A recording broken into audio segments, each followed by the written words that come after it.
Hey guys, welcome back to Disco Elysium.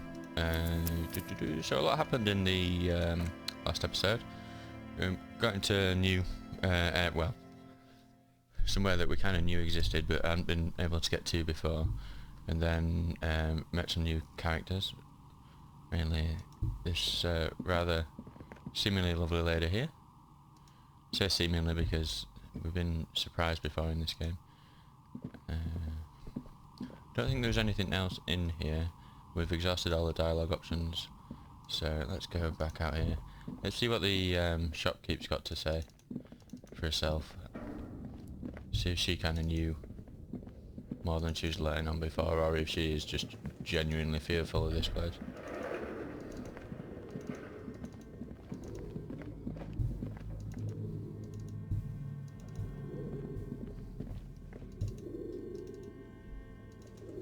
And we should go back to the church as well, because we've got a lot of new information with that game development thing, that we need to talk to. Was it Shuna, something like that, in the church? Yeah, I think there's a few other things to do around here as well, but that might be his first priority, because we kind of need to know what's up in that over on the island. I can probably put the torch away now.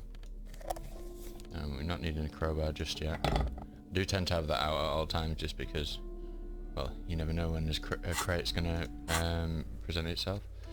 So investigate the doomed commercial area. Alright, yeah, we were about to do that naturally. Pick up the dice.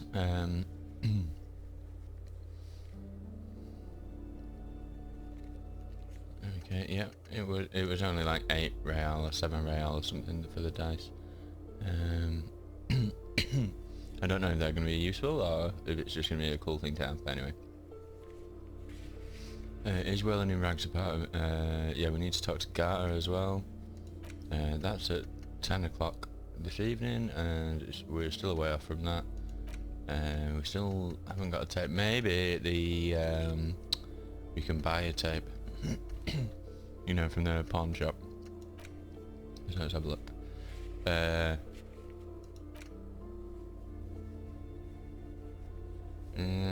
I think we are going to have to go to the Feld mural and do all that jazz to of saving and retrying. But anyway. What have you found? And also, do buy the books. There may be teachings in them. Teachings? Talk to the entity you told me about. Her name is Nea and she's a novelty dice maker. A novelty dice maker? Her eyes widen. Well, spit it out. Why does she need the dice? For some kind of sorcery? Sometimes they use the ankle bones of sheep.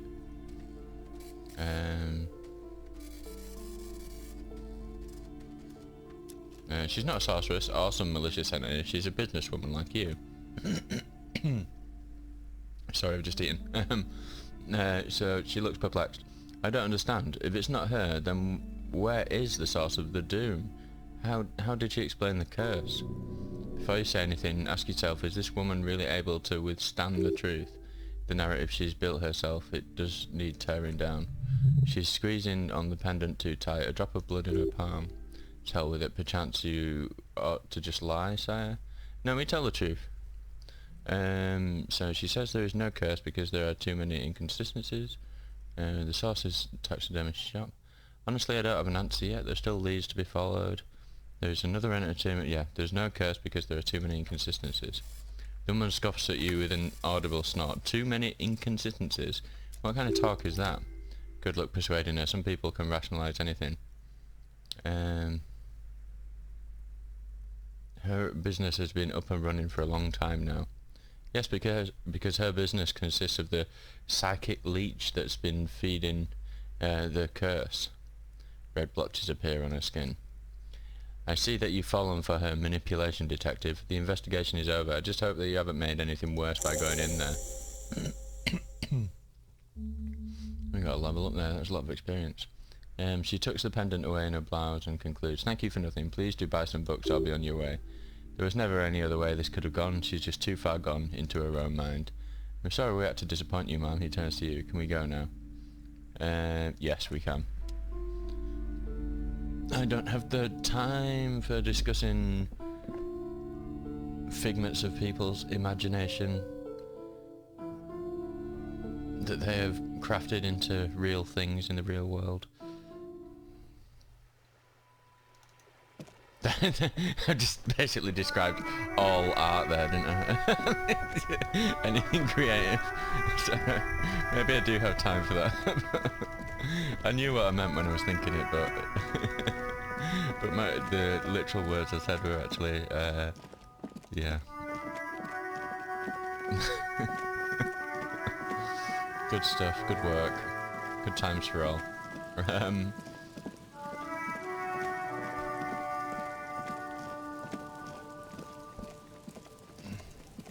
So...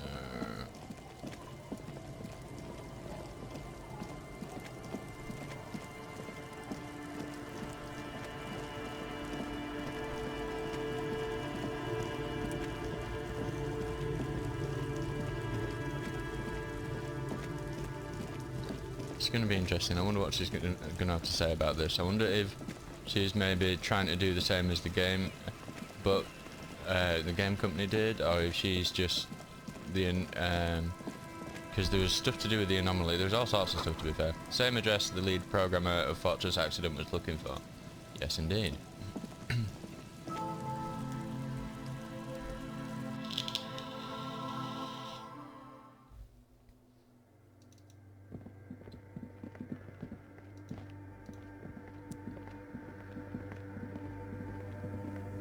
Further questions?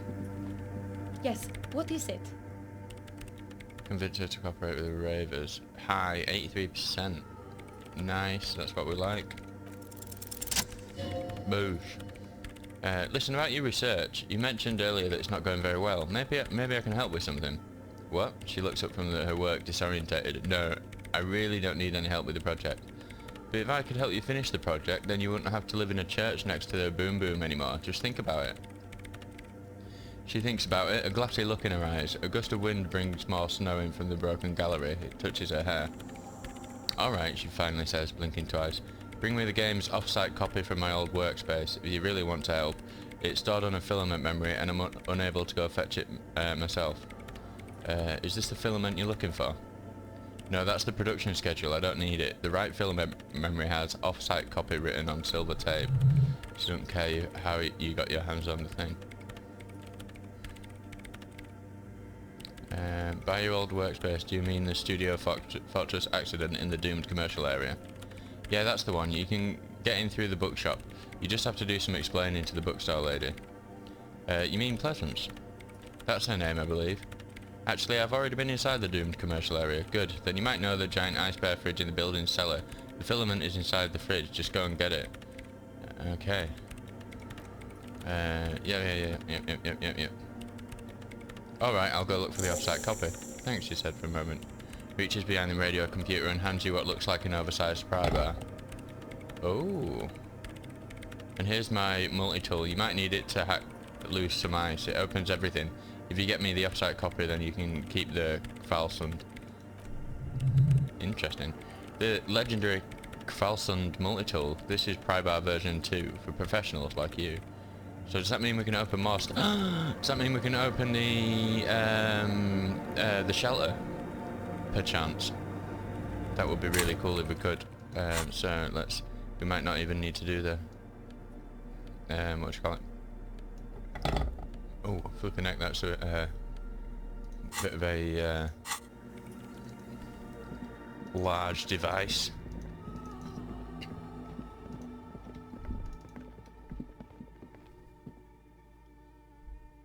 I'm super curious now. I wonder if that is going to let us into the shelter.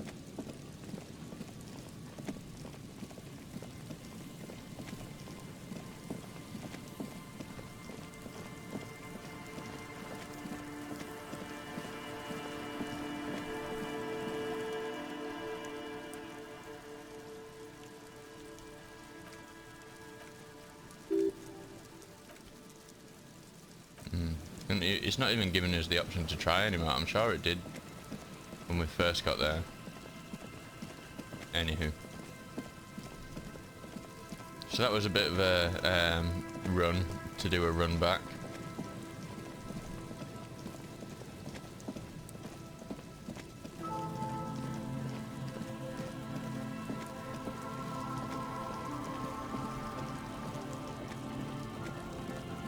Ah well, I suppose this will at least keep Kim and I in good health. Nice bit of rain and running and rain.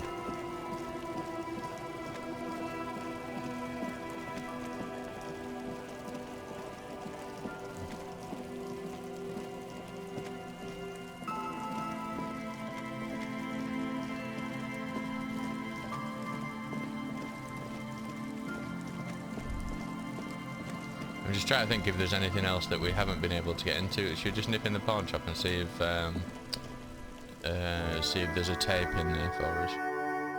Because that would be rather convenient.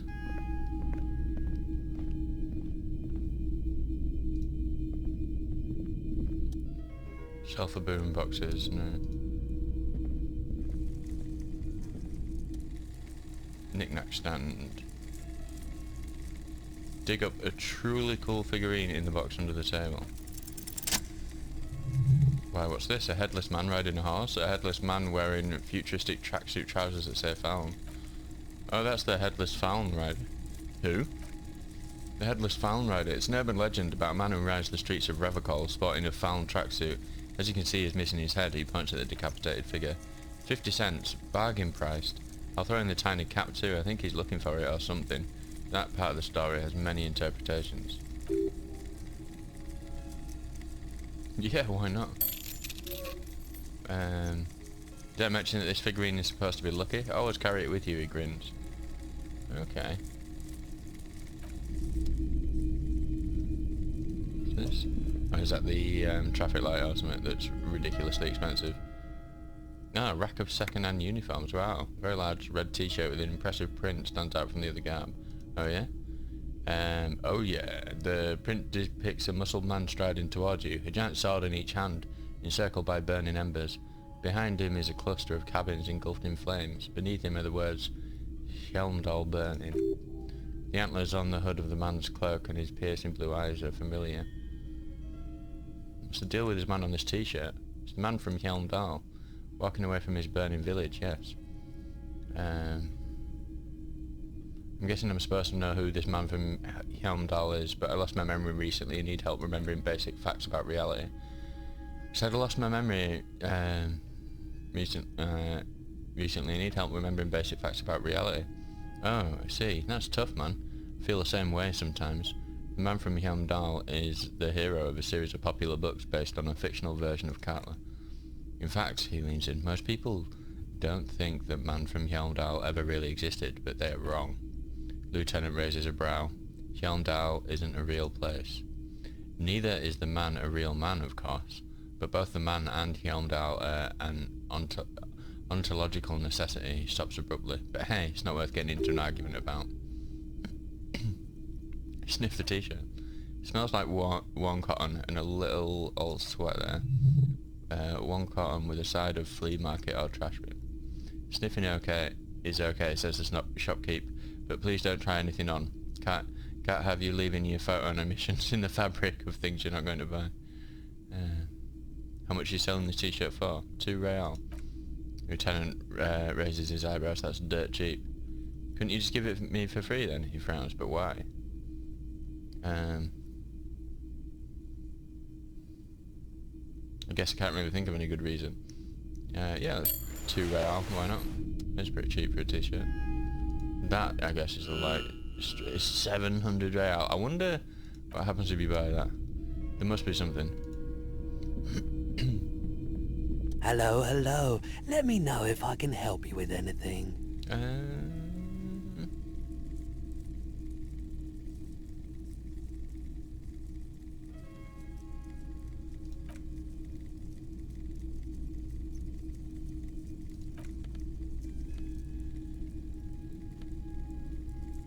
Can sell postcards, can't we?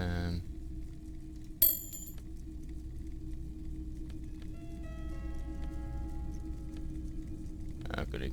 No, I'm going to keep on hold on to that stuff for now, just in case.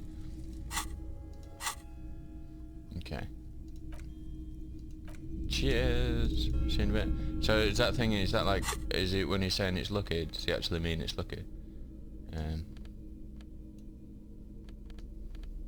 So keep it with you at all times. We can't seem to equip it. So bullets. I've got 2 bullets. Wow. Look at me. Oh, we're almost at the all endurance bonuses from the. Oh no, this is something else. At the Jamis Vu derealization thing. 21 minutes left. Cool. It said that we needed that.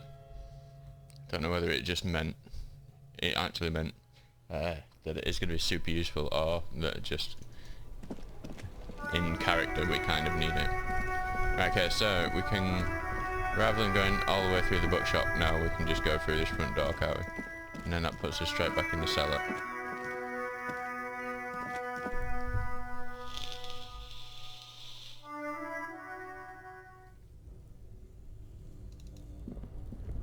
I wonder if we need to unplug it first.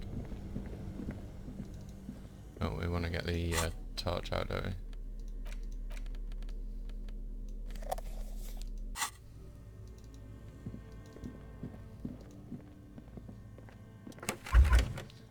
Okay, yep, cool. Hey, I can't see the off-site copy anywhere. Someone must have taken it. What does the note say?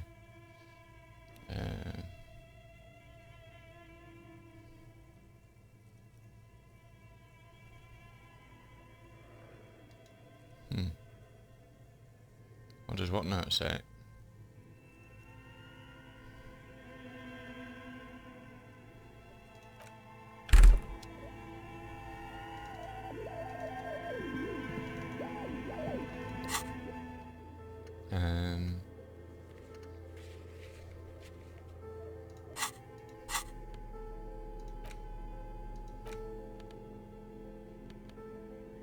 Handwritten note from the fridge, here we go.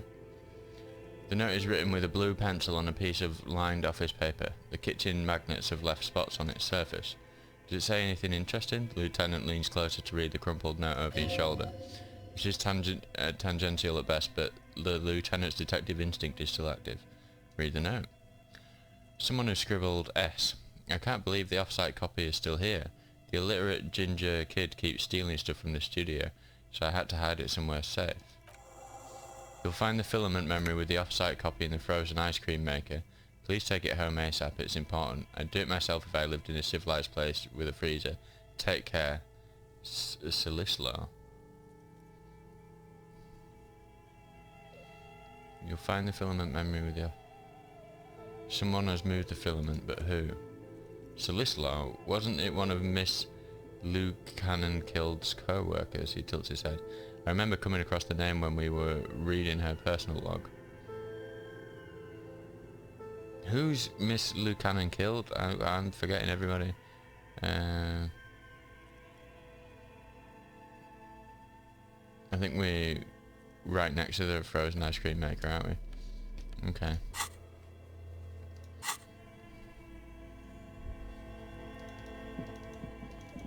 What's this?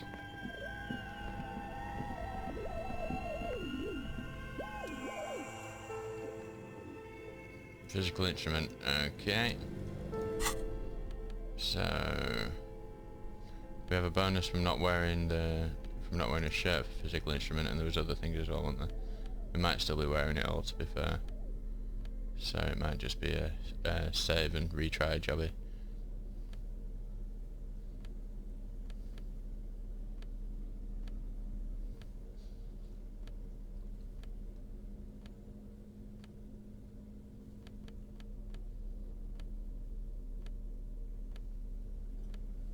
Because that gives us +1, but if we put that on, we lose the +2 bonus. -2. Oh, +1. Oh, but then again, if we put that on, we lose the +2. It looks like a pretty cool t-shirt though, doesn't it? Yeah, let's save and retry, innit? Save.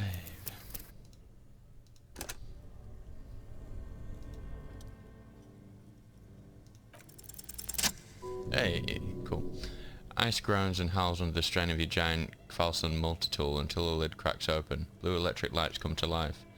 Inside on a frosty platform lies an object, intricate and foreign, left there for a sub-zero beauty sleep. A filament memory with words off-site copy written on its side. You gently lift the cube from its frosty bedding, careful not to damage it. We should take it back to Miss Lucan Killed as soon as possible. I'm not sure how well unused filaments tolerate room temperature. Yes, but are you curious to know what's on the precious filament? There's a radio computer upstairs.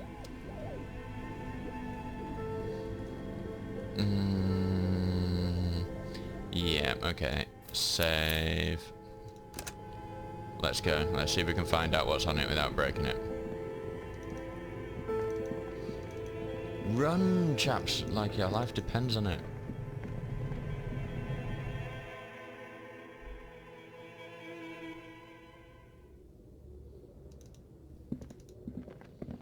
We've done a save anyway, so we can always come back. Insert the off-site copy. Press play again. Speaker comes to life, static seeps through the machine's planar magnetic driver. An old lady greets you. Yep. Good afternoon, Fortress accident en route to St. Ghislaine. This is East Insulindian repeater station. What? I might have a password for the offside copy. Should we say afterlife, death again? No, that's not it. Maybe it's the second part of the light motif you saw in the stained glass window. After death, life again. Good. I've unlocked the off-site copy. After ending the call, please press print to access the filament. Ka-ching. Fortress accident, is there anything else I can do for you today? That's it for now. Thank you and goodbye. Press print. Sounds like something cracks before the piece of paper starts filling it with pure black ink. Something's broken. Machines aren't supposed to behave like this. Read the printout.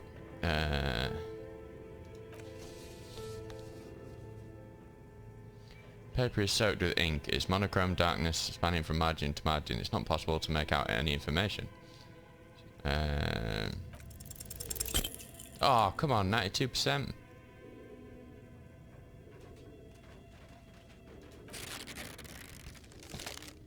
Stuff that noise. 92% fail. Come on. How often do we get a 8% win? That's what I want to know.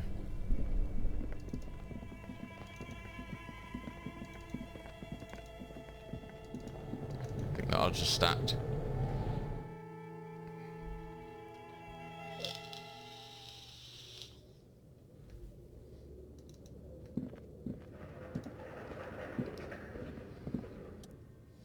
Yep, we all know this. Yep, good.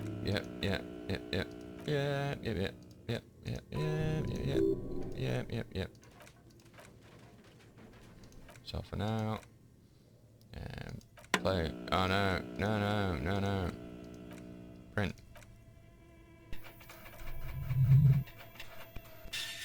Read the printout. 92%. Hey. Single speck of white shines out from the shade. For some reason the printer decided to spare this one tiny dot of paper. Looks like gibberish, better get running again. What happened? It's just covered in ink.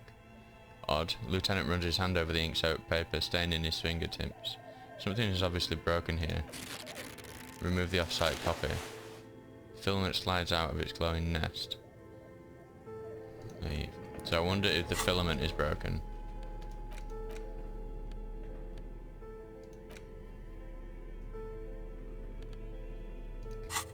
I don't want to have to run all the way back over there to then have her say, oh, the filament's broken, and then have to reload the game for me to then not test it in a radio computer, run all the way back again, and have the chance that it was broken when we picked it up.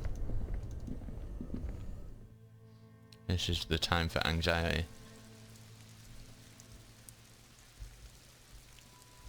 But hey, that's just what we're dealing with.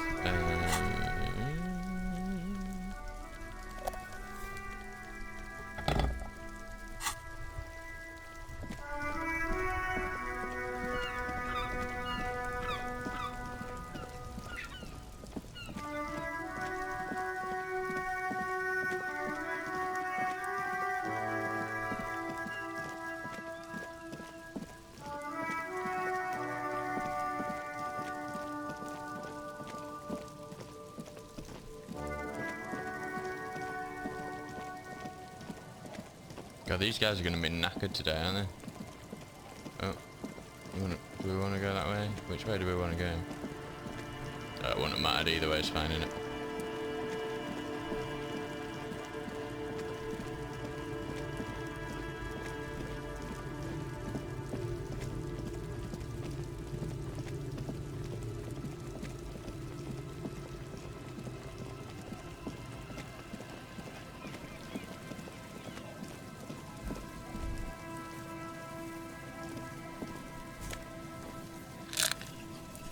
Nice. We kind of needed some of that.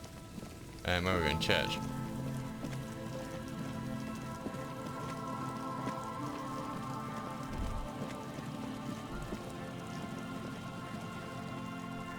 Okay.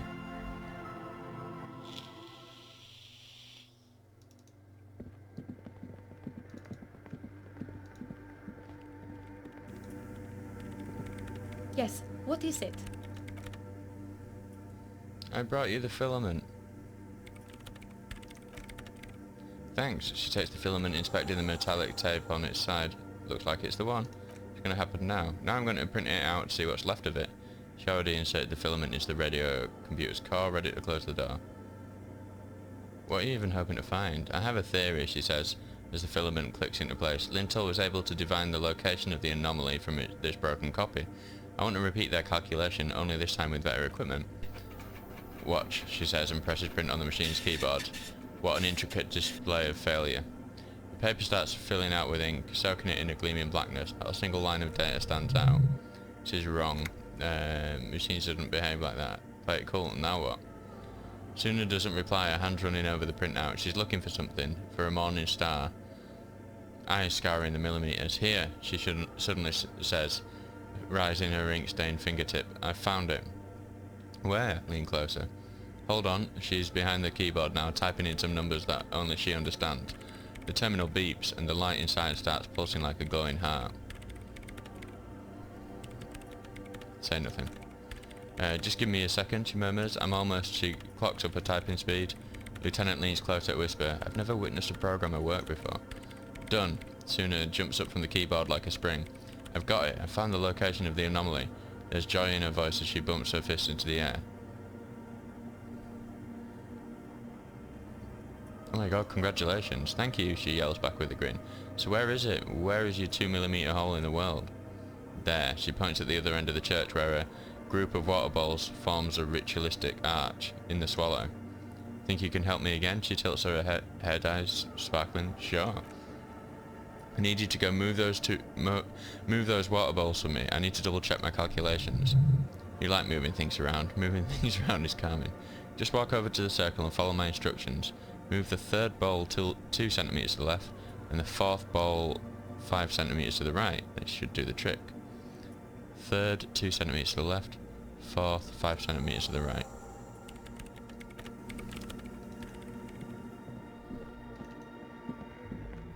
Right, okay, but which is which?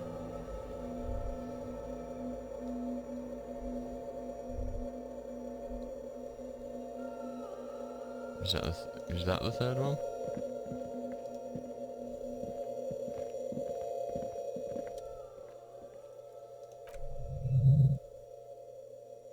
Measurements have been marked down around the bowls, each chalk-drawn line representing a centimetre on the floor.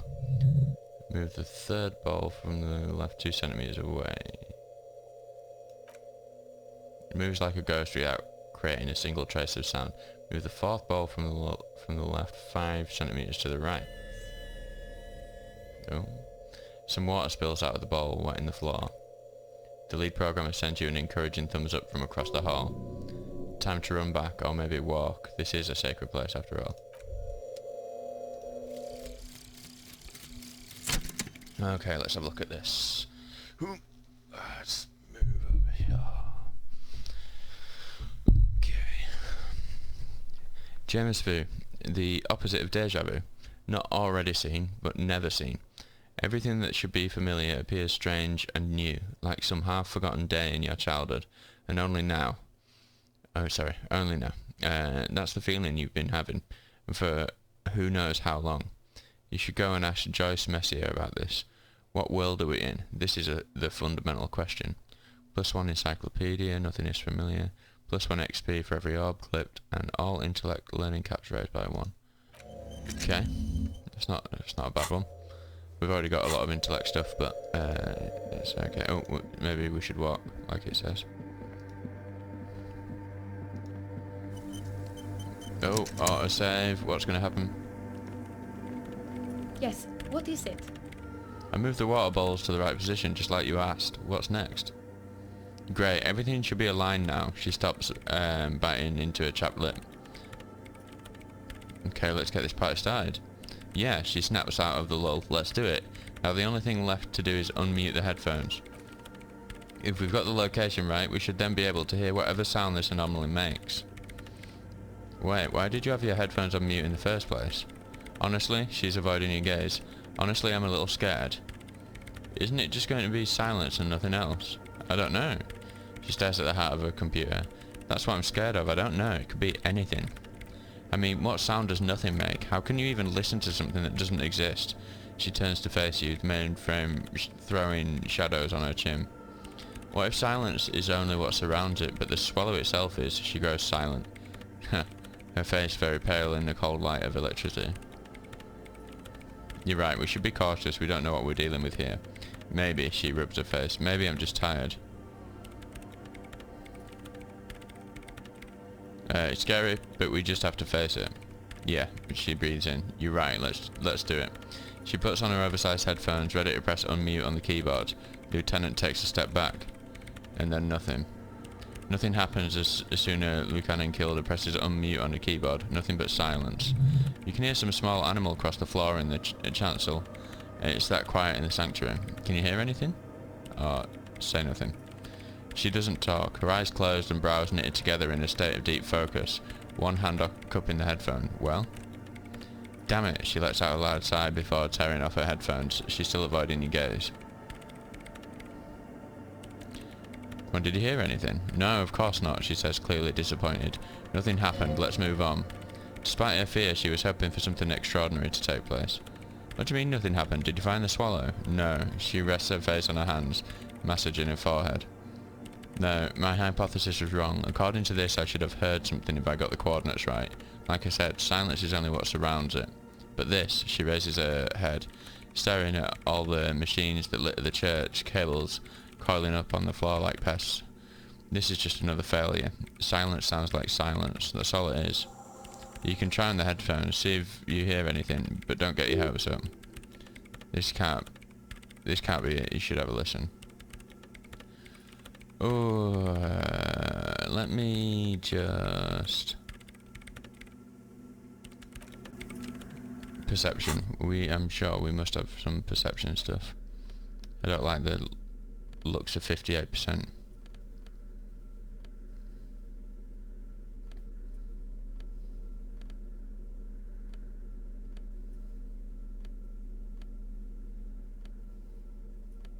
-1 perception. +1 perception. Nice.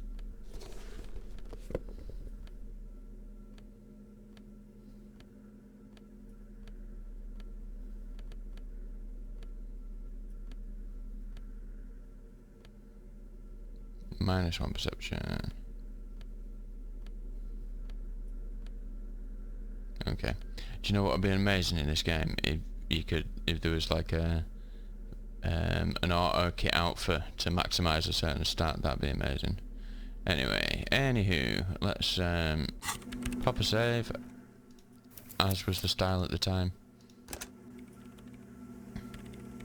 Yes. Try again. What is it? Come on. 72% game.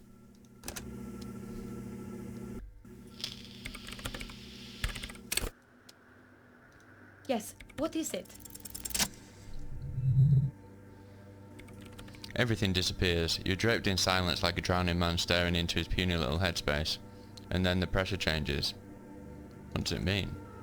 Feels like flying on an aerostatic, or when your ears pop, or like a subtle difference in the atmosphere, a weather change hanging in the air. What if the sound you're looking for is too low for you to hear it?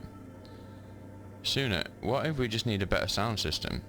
A better sound system, she repeats. Alright, but where would we get one? Suddenly a rhythmic beat permeates the walls, causing a small patch of decorative stucco crumble onto the wooden floor. They should really allocate some renovation funds to this place, murmurs the lieutenant, inspecting the damage done to the arabesques. No, what they really should do is shut down the disco men for disturbing the neighbourhood peace. Yes, but they could help with the speakers. You mean the speed freaks? She closes her eyes as more dance music invades the holy silence of the sanctuary. Of course, the speed freaks, they have a fantastic sound system. Well, they've got one speaker. And you think they would help me? They would, if you wouldn't mind letting them moving in with you. I guess I could live through a week or two of peaceful coexistence. Great, I'll go talk to them. Sure, let me know how it goes. She lingers for a moment before adding, thanks, officer. Right, I'll let you... Right, okay. We're doing this. We're getting we're getting the band back together.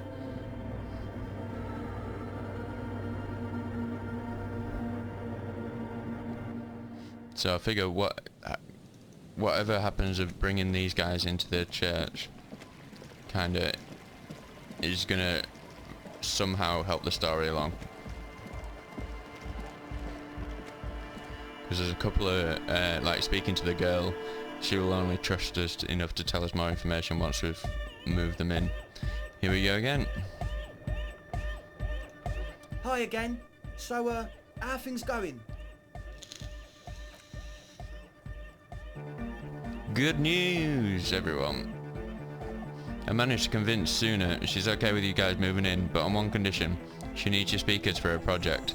Speed Freak smiles, happier than he's ever been before. We are grateful, Copman. You're an augury of our new era of anodic dance music. You're going to have to share space for a couple of weeks until she gets her research finished.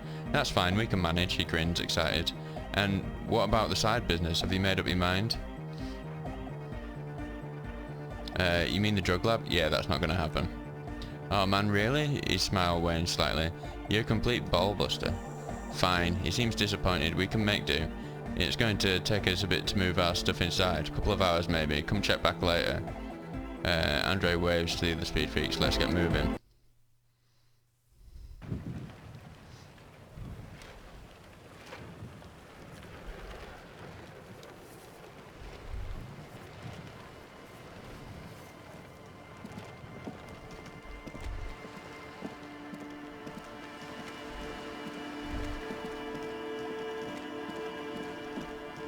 Is this a couple of hours later, or does it literally want us to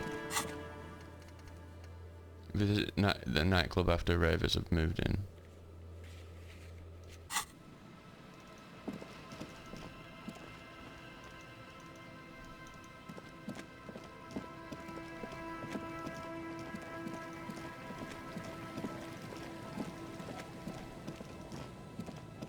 Is this going to be too soon? Let's try it anyway, we're here.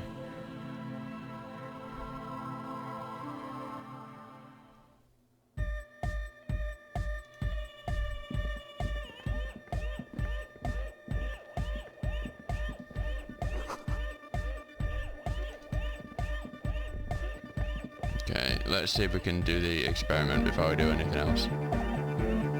Yes, what is it? What? She leans closer, eyes knitted together in a puzzled expression. What did you say? You can barely hear her over the thumping bass of anodic dance music. I said, how's the project going? I can't hear you, she shouts, pointing at the enormous speaker that's churning out the sound. Music is too loud. The project, how's it going? Oh, the project. Her face lights up for a second before she gives you an exaggerated head shake. It's not going well. Why? There's that guy, she points at a cat who's raving his behind his turntables on a brightly lit stage. I need him to plug a 3.5 cable into the auxiliary input so that I can route the audio signal through the mixer into the speakers.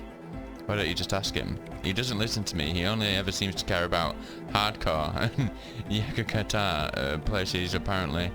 A place to be, apparently. I'll speak to him, see what I can do. Thanks, maybe you can get through his magic rhymes. She does jazz hands to mock him. Let me know how it goes. Gloria Church! The place to be! Make some noise, my church people! Large speakers are set up behind the young man, blasting a familiar song. Vibrations thump through your blue soul. The music sounds much better in the church. A hawthorn tree on Rue de Saint Ghislaine, tangled in its branches, something bronze flutters in the wind. He stands on a stage behind the table, nodding along to the music and waving his hand in the air. In front of him, the audio mixer, one reel spinning. The other reel deck is empty, cables run hither and thither. On one side you see an auxiliary line with the number 4.5 written next to it. Egg, can you please route sooner signal through your speakers? To the Mega, yeah, he gets serious. I can route it through auxiliary.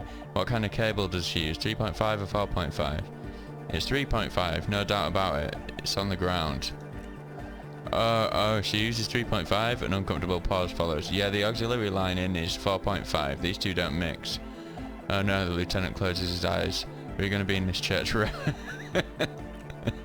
Don't worry, I have an adapter for it right here. He searches for the cable on the ground and picks it up, looking at the jack. Hang on, this is a 4.5. We're all good people. With a grin, he sticks the plug into the auxiliary line. You hear a satisfying click.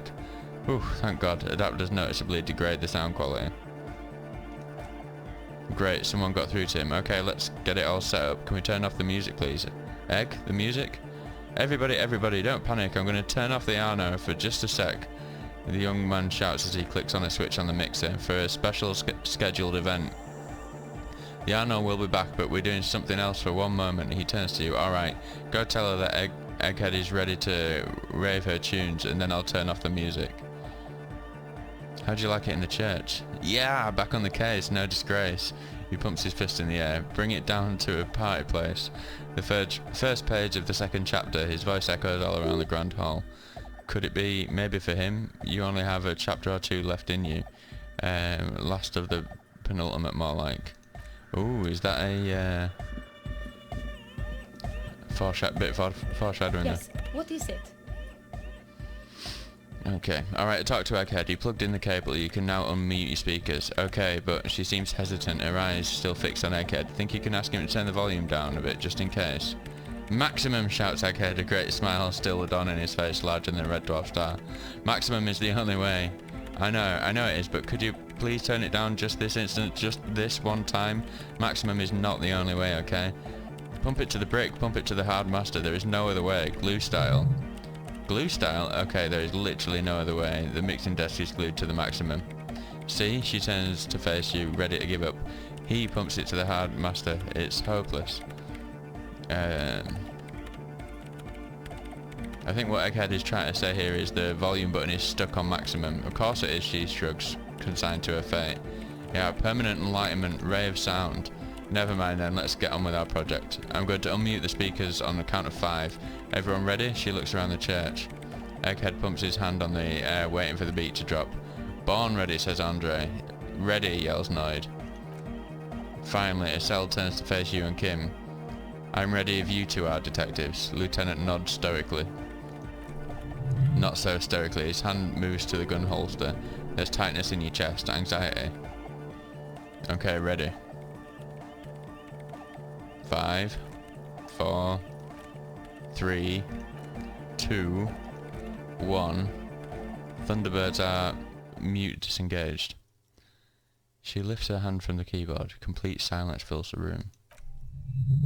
No wind outside, no waves, no floorboards creaking.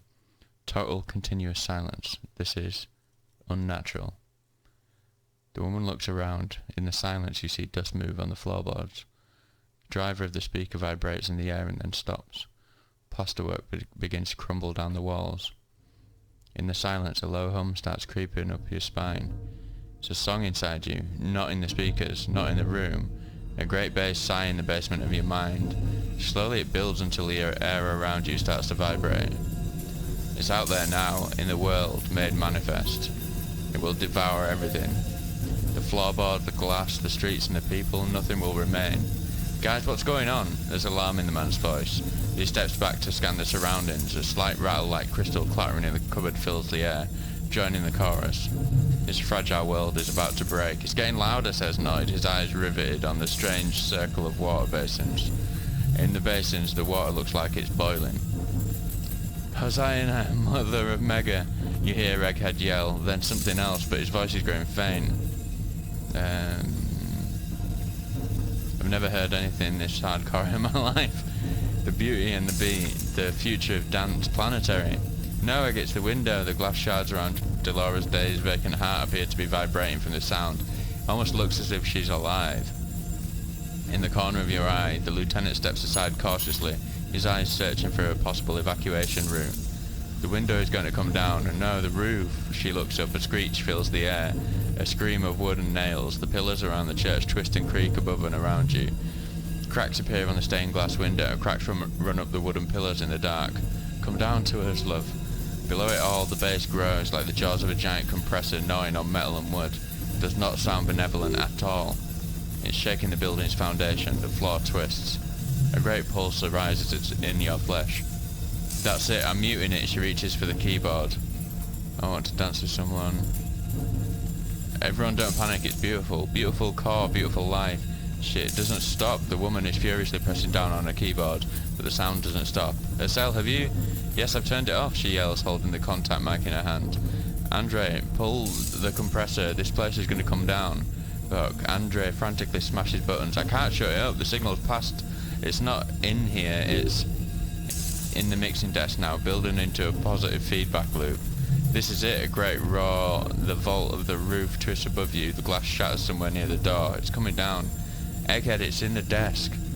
And then it stops, totally and utterly, as if there never was a sound. Only your ears still ring from the shock. Everybody's staring at Egghead, holding a tangling cable in his hand. A black 3-pinned connector. Egg? I pulled the plug, he says calmly. It was getting too hardcore. You did good, Egg. Andre breathed a sigh of relief and inspects the window. Most of this place seems to be intact. Can I... Programming lady, tell me you were recording that. 4 years, the woman whispers. 22 people, millions of reals. All that time, this is what we were up against. Just erased it. Her lip trembles. Sully's law isn't going to believe this. Yeah, but did you record it though? It was dope. I think we can use it. Yes, Andre, she composes herself, wipes the dust off her sweater and rests her hands on the keyboard. I recorded it. Damn, I need to send some letters now. Thank you all for doing this. Eggman, you too, an officer, she turns to you. I don't know what we've discovered, but I know what it sounds like now. That's a start. Kim, did you hear that? It was very hard not to. Kim, I think you're right. He turns to the woman. There is something going on here, and you need to be very careful with it. I promise, officer, we will not play it again. What was that? I've never heard anything like that. It was mathematical information from the anomaly, presented as a waveform. That's what it was technically. Theoretically, she shakes her head. I have no idea. I've never even heard of anything like this. Her voice seems muffled in the silent church. It's your ears adjusting after the exposure. You going to write Sully's Law?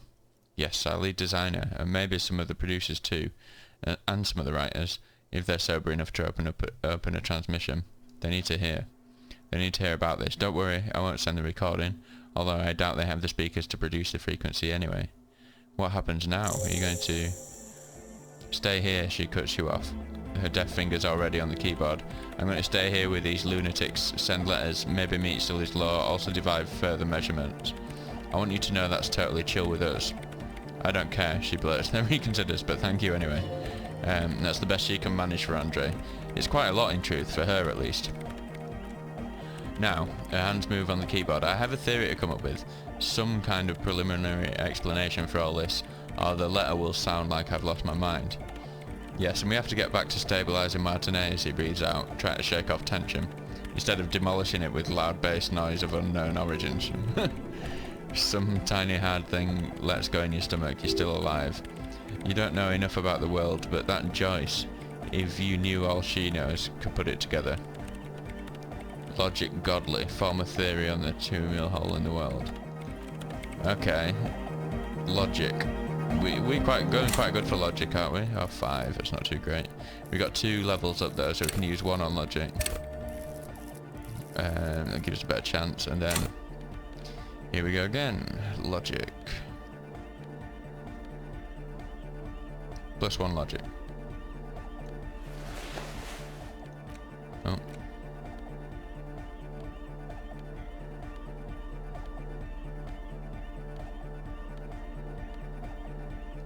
1 logic.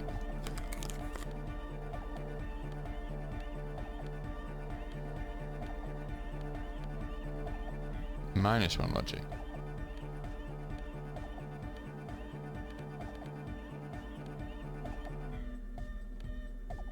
Plus 2 logic. Okay.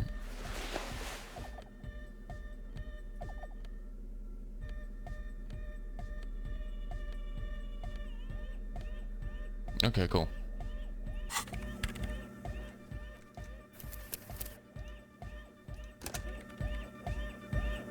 Well, that was Yes, epic. what is it? Whoa, okay. We're still at 3%. Minus 10. Pale unknown. Right, okay, so I think we need to speak to what's her name first.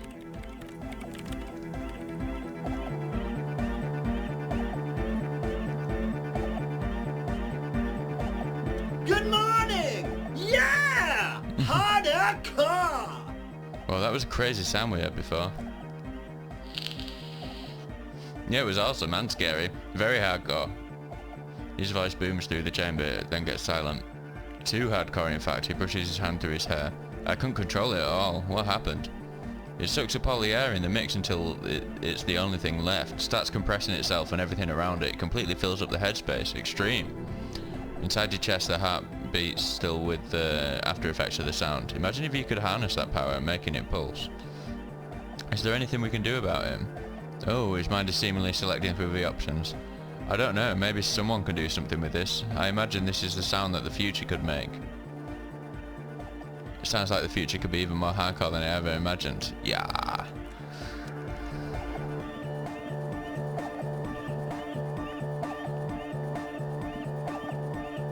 Yeah, it's all set up, man.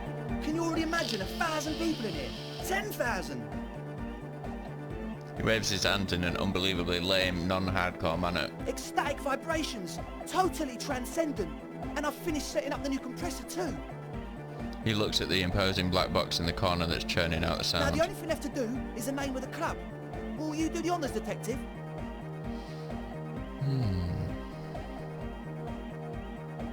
What do you propose as a name, Andre? The name? He appears to mull it over, one hand idly touching his hair. Everything I managed to come up with just sounds wrong. Andre's overthinking it, says the girl with the microphone. Yes, you should do it, detective. The speed freak with yellow beads around his neck is looking at you. It would be good for the signs. No, it's right. You helped us so much. It's the right thing to do. So, what would you suggest as the name? How about something simple like the club? Too modern, Andre shakes his baggy head, and too ironic. We don't want ironic, we want real. Real and true and beautiful, like a morning after the rave. Okay, so they're all gonna give us... let's ask Suna and Kim. Suna, do you have an opinion? I don't. Good, we have too many options anyway. Kim, how would you name the club? I wouldn't. I won't build a club and I won't name it either. An underground place with no name. It sounds like something the Crabman would say. We're not going with anything the Crabman would say. Why not? The Crabman has ideas to sell. Ideas from another level of consciousness.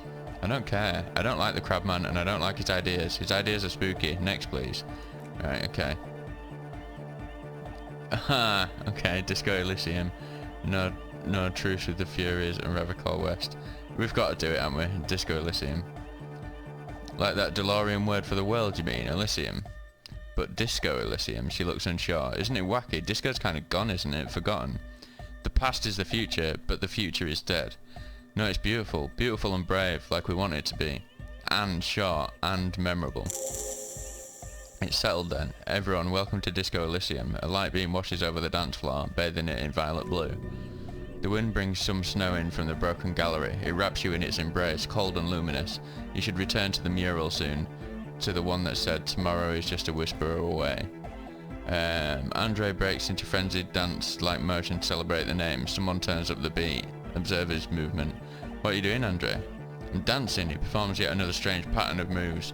But it doesn't look very cool or modern. Honestly, it looks kind of lame. The softcore gyrating is supposed to be dancing? We should talk about it. We should talk about your so-called dancing. Yes, my man. He jumps up and down with glee. His moves punctuated by the stroboscopic flash of the club lights.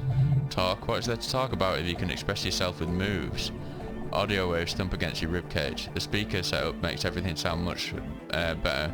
but there's a noticeable lack of something. No, we're going to struggle on. Okay. So I think we speak to a cell. Where was she?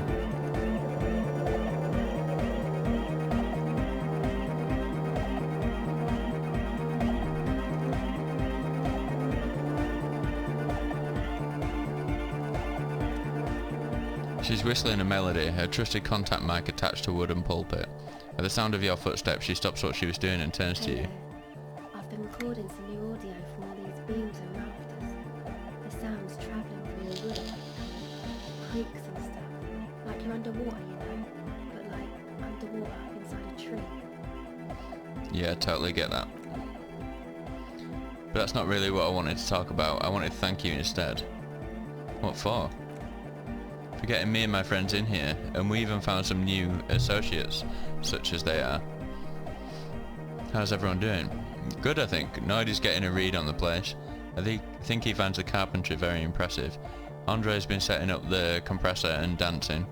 Egghead's been keeping the party up. He's got the stage under control. Sooner, the programmer, she's doing whatever she does behind that radio computer of hers. She doesn't talk to us much, and the crabman hasn't shown himself, thank God. Okay, now can you tell me about your associates? Sure, you helped us out, I can repay the favour. What do you want to know? Tell me about Suna. She's a bit odd, I have to say. She doesn't talk much. I'm not really sure how to vibe with her, you know? Seems like she's not in a very good mood most of the time. But earlier today she told me about Welkins. Estelle grimaces as if it's the first time hearing the word. And she seemed oddly happy, like she had some idea with those little creatures. Some artistic idea. I don't really listen, I was busy with my mic. What do you think of the crabman? Oh, the crabman, she shudders. Still gives me the creeps the way he moves, but he doesn't actually come down that much, just climbs around the rafters. I just try and stay away from the crabman, but he talks to Noid. They seem to have some thing going on. What's he do up there? Who knows, she shrugs. He doesn't really answer our questions, see? Not that it's easy to ask them. What are we supposed to do? Yell up at the tower? Oh, he talks to Noid, what for? Beats me. Noid said they get along somehow. They're both crazy enough, I guess. Thanks about the others. Whoa, sorry. Tell me about Andre. Andre, he's a cool guy. Doesn't really come off as one, but he is. To me, at least.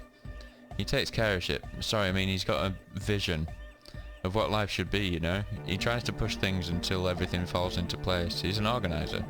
What's he organised? Nothing, but then again there's nothing to organise around here either. He really wants this church thing to work. He must have taken it as a sign when he found it abandoned like that. It said it was an augury. I don't know where he got that from, she smiles. Andre's not super intelligent. I've never seen him so psyched about anything though, and he's often psyched. Looks sort of desperate, like it's his last chance or something, or maybe he was just high. I mean, not that he does drugs, just high, you know? Relax, we're police officers, but we're corrupt. No. On live? Yeah, anyway. Could it be that he's balding, him thinking it's his last chance? Is Andre your boyfriend? Yes, she nods. You tell me about the others. Tell me about Noid. He's a Foulborger, I guess, like the rest of us. Okay, maybe not Egg. I don't know about him. But Noid and the rest of Foulborg, making the pilgrimage up north to visit the Elysium. He's real hardcore about the lifestyle. What does he do? What do you mean do? Like for a living? Yeah. He's a carpenter, trained and all. He's very good. He just doesn't have the mindset to work like that in a shop somewhere. What kind of mindset is that? He abides by the hardcore, sir. You would have to ask him for yourself. And you? Sir, she gives you a switchblade smile. I abide by the law. What is this pilgrimage you're talking about? It's just something poor Foulberg kids do every spring to pass the time. We walk the entire length of Boogie Street up to Jamrock, or as much as that's possible. Why wouldn't it be? I don't know, man. Have you been down Boogie Street? It's a little bewildering. I'm sorry, have I not told you I'm a raging alcoholic? No, let's say I haven't been down Boogie Street. Okay, then you should go and take a look, I guess. Boogie Street is cool. It's got a lot of immigrants and all kinds of different people. I might just do that if I make it there alive. Yeah, she says, then opens her mouth like she's about to add something but doesn't. Actually, tell me about the others. What's the deal with Egghead? What do you mean? What does he think he's doing when he yells all that stuff? Where's he from? How long's he been with you guys? Yeah, where's he from? How long's he been with you guys? Actually, we don't know where he's from or who he is really. One time we were out partying somewhere in backwater Faubourg, or maybe even Coal City, I can't remember. Maybe it was Coal City. The worst of the banlieues, a wretched heap of closed down mines, even west of Jamrock, on the dusty slopes of Montmartin. The remotest possible area of Revicol. No one even wants to exploit those people anymore. Egg was yelling along to some jams someone was spinning all night long. Just kept yelling until he didn't have a shred of his voice left. When the sun came up over the mines, there were mines? Yeah, it was in Cold City, she nods. Egg came with us. He made this wheezing puppy dog sound all the way back. Couldn't even speak. It was definitely Cold City because it took us 2 days to walk back to the Fao. He just wheezed the whole way. We never really asked him why he came with us or who he was. I think his name is Jermaine. People are sweet, she says quietly. What does he think he's doing when he yells all that stuff? Oh, that. He's the party boy. What's a party boy? Anodic music doesn't really do vocals in the traditional sense. Vocals are thought of as rock. That's to say they're a bit backward. No offense if you like rock music though. Rock music is cool by me. Pew pew swish. Your credentials as this resident futureman of Revicol are being questioned. Show you're hip with the times, Gramps. No offense taken, go on. Anyway, even if you don't have vocals, you still need someone to say something every now and then, right? To urge things on. That's where the party boy comes in. He basically just stands on the stage and dances and yells how awesome everything is. It's very catchy. I understand, people are usually afraid to do things if others aren't already doing them. Dancing makes you dance like sneezing makes you sneeze, or yawning makes you... He looks around, a little embarrassed of the enthusiasm of his interjection. Anyway, tell me about the others. Actually, do tell me about yourself. Me? Again. Yes, I forgot to tell me about yourself. I told you I'm a silver bird. There's that phrase again. It really reminds you of something. What does that mean? It means I don't answer questions about myself. Fair enough. Okay. Thank you. Some other questions. Catch the silver bird. Reaction speed. Actually, that's it for now. Have we got anything that's reaction speed? Here we go again.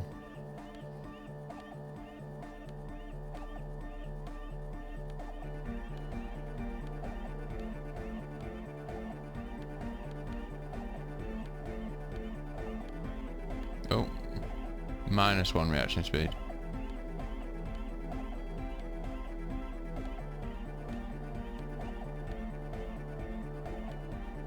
Oh, +1 reaction speed. Hurrah. Okay, not confident, but we'll try it. Welcome back. Oof.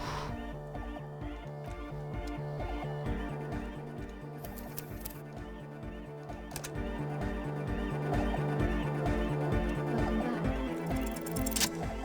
Nice. 12s. Oh, Passero Dia Grint, it floats by your ear. What? It's what the Zemelyaki, the Gradian community in Revicol, call a person who never breaks under interrogation. It's an organised crime term.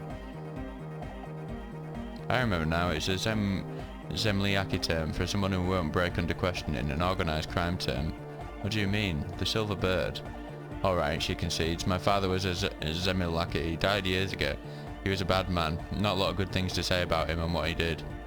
He bought the family a huge house, so we got to live, at least temporarily, in a giant castle in Jamrock, and then he died. Oh, I can imagine what followed after. You and I both, although I don't have to imagine, the competition came and took everything away. It was like in a war zone. She's gritting her teeth. So after his death we had nothing left, and we were in danger. My mother had to change her name, mine too. We left it all behind. Are you sure about that? What about this drug plan? It was a stupid idea and I'm still disappointed I came up with it. Aren't there any local authorities who might look down on such activities? I took that into account, of course, coordinated the operation with the debardeurs as they might get unhappy. So what you're saying is Evra authorised this? Not in person, but I let them know. You can't do anything without the fat ones getting wind. It wasn't too difficult to convince them, really. It's a good thing you ended that mess, though. Felt I was turning dad-wise into a corrupt business person. Unpleasant. Come on, this is all fine, but you don't have to. But you don't have anything on Ev right now. That's not how these things work.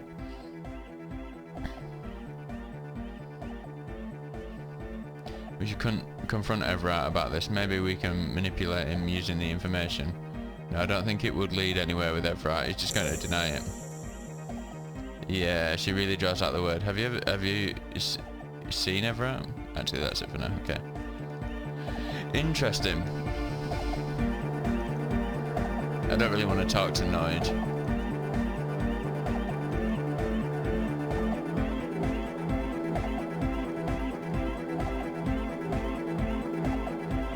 So the game's really pushing us to go back to that mural.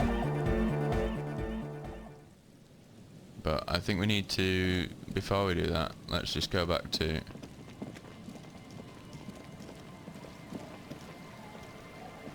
What's her name? Ask her about the thing, and then see if we can't do that check with...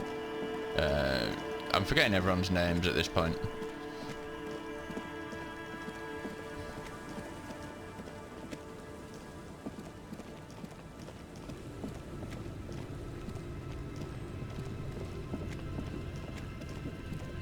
You're back. Good.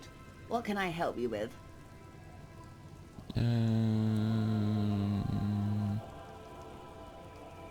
Is it in reality? What is reach for something? Wait. What world is this? What world? The fading pearls of her eyes look to the sea. The only one, I suppose. The world of matter and its pale antipode. The camera of her mind glides over the surface of the water. What do you see?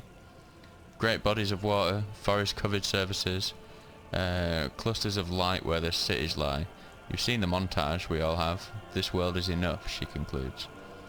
There is a term of endearment they coined for it in the DeLorean century, when humanity was high on this world, discovering more and more of it, this archipelagos included. These, even, that's why. Elysium.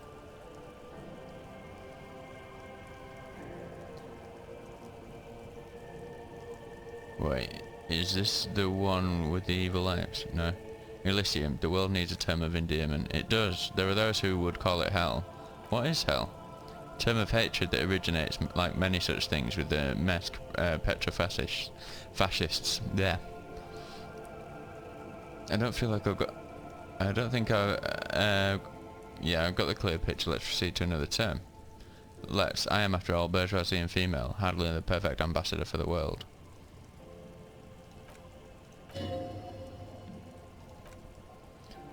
Yep.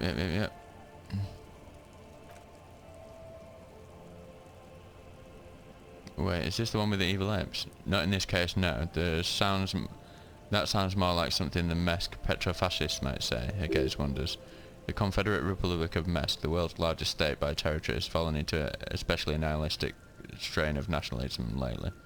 Her eyes return to you. It isn't enough to call us animals. Even animals aren't animals. What are animals then? They're like you and I suppose, living organisms that don't identify with abstractions. Elysium is for particular beings. Okay, this world does not deserve a term of endearment. There are those who will call it hell. Yeah, okay. Oh, you want a picture of the world? She raises her finger to her lips. There is no complete set yet, dear. They're having some trouble reaching orbit. Great things are difficult to achieve for now. We're viewing the world from the inside, sideways. How about it's a ball? That's looking less and less likely, detective. You wouldn't know it from the tabloids, but the org nations have been launching weather balloons into the lower ionosphere since the 30s. Occident River Colgrad, okay. There's a steadily increasing trickle of images. Between the big three, they're piecing together a dark grey corona. Dark grey corona? Yes, she pauses. Pale covers 72% of the surface. There are grey flares and prominences, even arcs above entire iolas. The images are blurry, but if there was a sphere in there, it certainly looks like it fractured a long time ago. Cold fear seeps into you. Wait, what the hell are you telling me? You seem to be spooked. Please don't be. Her voice becomes homely calm. She lets a moment pass. The Pale, and what do you mean, Corona? They say there is a rarefied envelope of matter surrounding the darkened disk of our planet. That is, if we are still living on the planet, or to speak more plainly, imagine vast swathes of land disrupted by nothingness. I'm sorry, dear, she looks around. It must sound quite terrifying, though the acute encephalopathy, even scientific positivism, isn't entirely convinced about what we're dealing with here. But this is one of the great questions of our time. Maybe when they get the complete set together, it will jolt us out of our rut, bring us together, however naive it may sound. A fractured corona doesn't feel like it's going to bring anyone together. You have misimagined it. I don't have the power to convey to you the effect of and geometry of the images that depict our world from below low orbit. She looks up. It's like the crowning of the world. It's insane, very disco. You'd love it.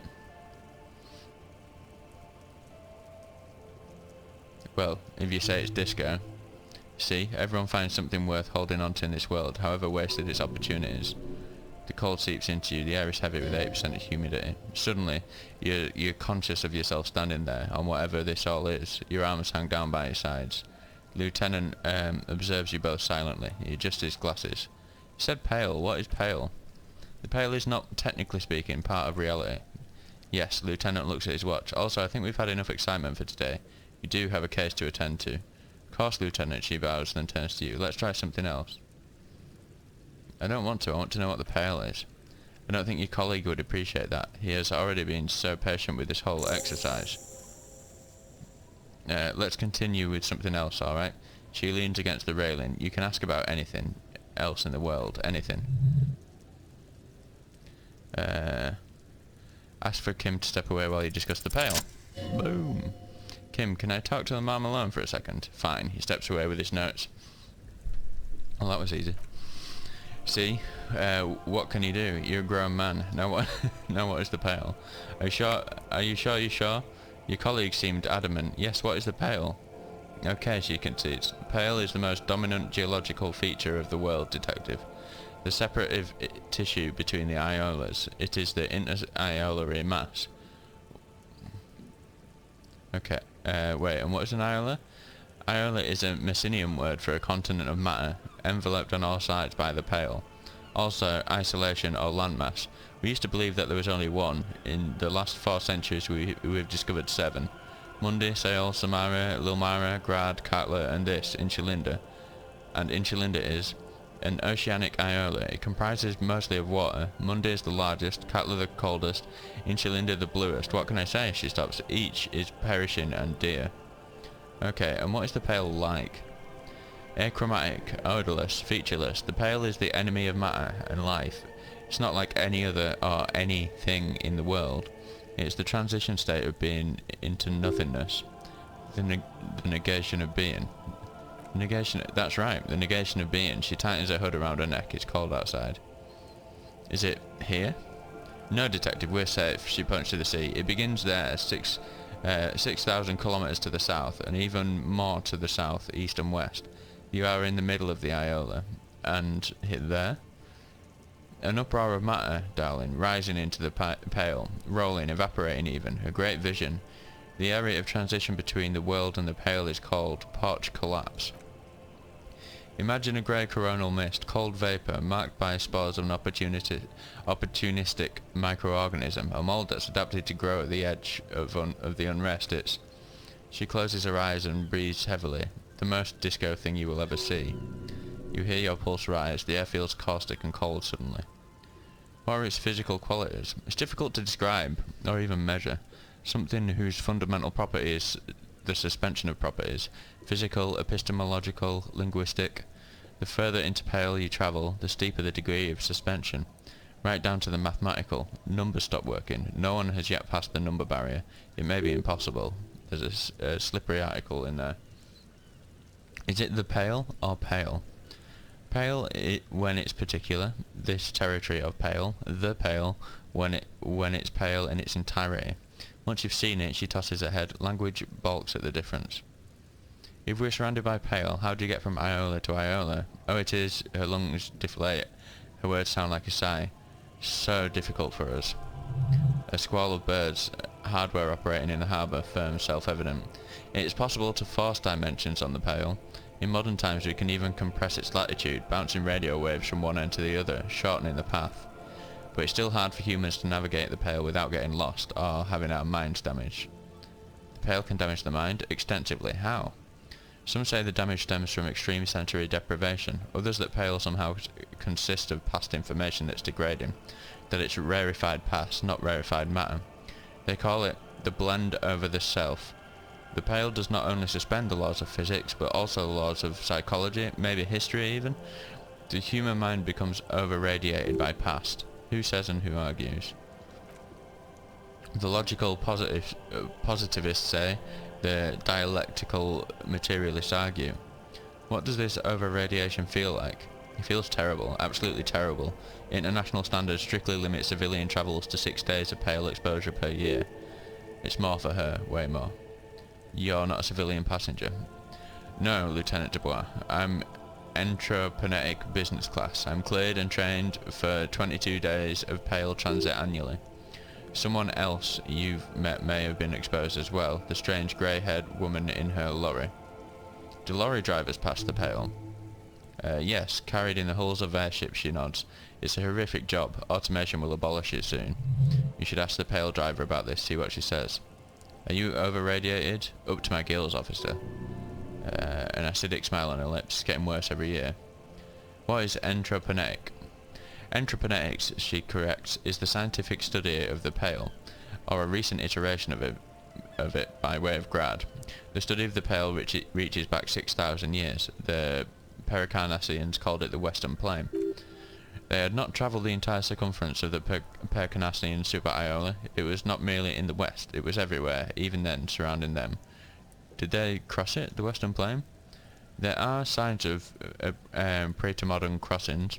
Successful navigation of the pale relies not just on technical know-how, but intensive psychological preparation. Some of these tactics have been known for thousands of years. So what has entropanetics changed them? Nothing. We remain powerless before the pale. The only real advance in pale transit is the speed with which an aerostatic craft can pierce it. Less exposure leads to less effects later. Aerostatic craft? Hybrid airships? Detective. Conventional rotors or jet engines no longer add velocity after the point of reference for motion is suspended. Once you've crossed from near pale to far pale, in essence, we throw them in and they come out the other end if we throw them precisely. If we do not, then they don't. Gone, like a skipping stone beneath the surface. How much pale is there compared to the world?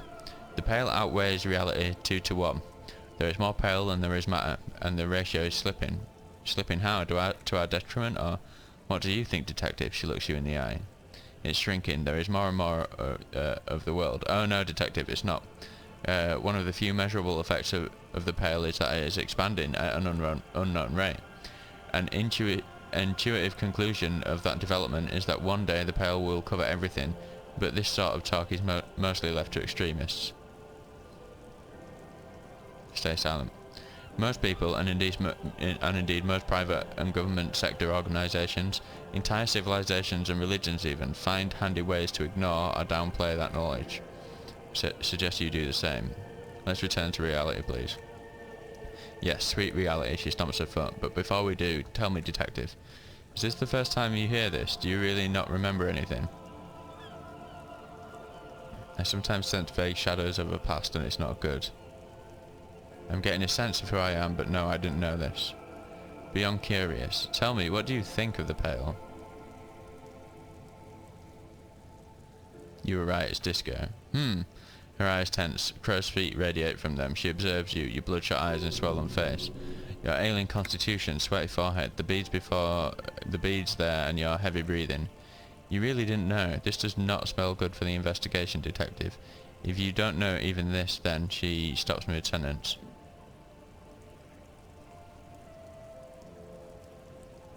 This investigation will be I'll handle it, it's under control. I hope so, I truly do. If I may suggest, hold on to your colleague Kitsuragi. I ran a check on him and he is very competent. In the meanwhile... In the meanwhile, you have me. I will assist you in any way I can, even if we have to go do it one basic term at a time. She gives you a slight bow. Good. Lieutenant returns. You have not passed out from it. Perhaps I worried for nothing. Are we still on the reality lowdown, or should we do actual police work now? Right, let's get to work, Lieutenant. Good luck, detectives. She nods you goodbye. Well, that's interesting. So, it's a really clever narrative technique, this. The fact that, because you would never, I mean, from what's happened in the game already, you kind of know that there's some differences, there's quite a few differences in the way things operate in this world and in our world. But you would never think that it would be so far stretched that there would be, you know, the physical dimensions of this world would be so different to ours. And because we don't know that, our character, and because everyone else kind of does know that, then we it makes a lot of sense for it to not be for us to only find out now. So it's just really good story building. Okay, now that we've got rid of that -10, we're on 72% on this, so let's do it. Okay, you don't have to, you already have a long time ago. Sooner, it is the origin point of the Pale. What? The swallow, it's how it starts, it's baby Pale. But she looks up and there's fear in her eyes as she considers the possibility. But Pale isn't here, we're thousands of kilometers from the edge. That comforts her. No, look up first. We are 20 meters from the very edge. She looks up into the darkness under the nave, then back at you. You have her full undivided attention. Lieutenant's too, he takes his glasses off. The Pale is only in effect, a transition between the world and that. Then what is that? It's nothing, no. It's less than nothing, no. It's less than nothing, the final rest state for reality. Imagine if all this never was. Then the Pale is simply a gradient. But the gradient, it clearly hasn't started yet. We're here and the Pale is not. One day, when it's larger, it will be. I understand, she closes her eyes. A theory of the Pale where instead of an outer ocean, it metastasises like a cancer or a mould, erupting in points inside the world. And this is one of those places.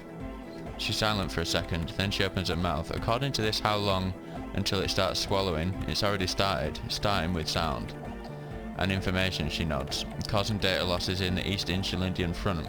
Have you considered why it's formed in a church, and also when or how it might start growing, or if it has other effects in addition to sound and data? I also have a question, since we're piling them on. How do you know this? I'm not doubting you, he explains. I'm simply curious as to how a detective of the RCM...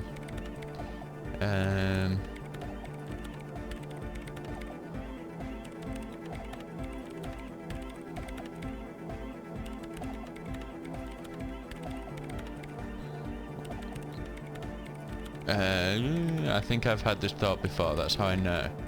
An amateur entrepreneuric police officer. I'd like to say I've heard stranger things, but I'm not sure. This is a hell of a guess, however well worded I might add. Yes, it is very interesting, but I wouldn't say you know. This is a guess, one that's going to have to be proved by entrepreneuric scientists. One day all the world will be like that 2-mil hole. She falls silent. The wind blows in through the hole in the stained glass window, cold and moist. I'm going to leave that out, but the rest, some of this I can use to start to explain to the rest of the team. Maybe I'll sound mad, but ma'am, you will certainly sound mad. She shrugs. One more thing, maybe a club for anodic music isn't the worst thing you can erect around this particular point in space.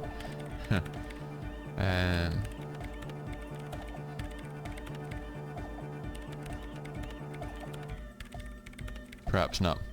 Yeah, once the light is on the universe, it will never go out. Thank you, Egghead. Let's leave it at that, shall we? We have an entrepreneuric detection to perform in this district.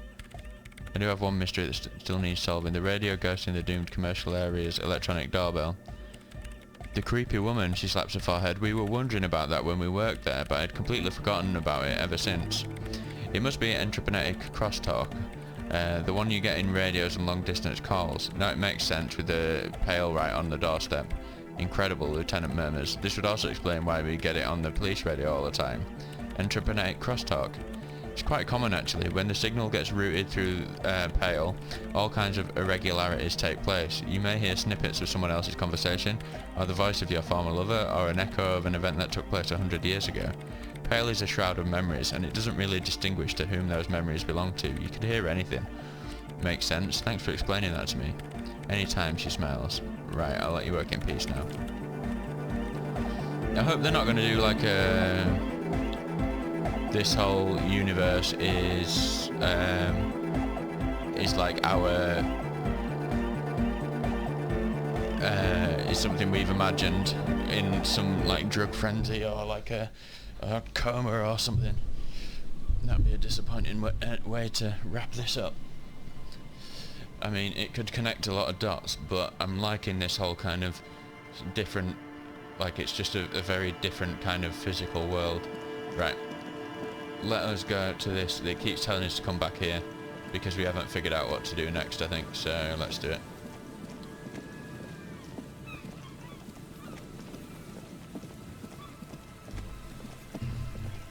Oh, what we got here? A new orb. Beams are splintered. The bridge didn't collapse on its own. Artillery broke it. Okay. Good to know.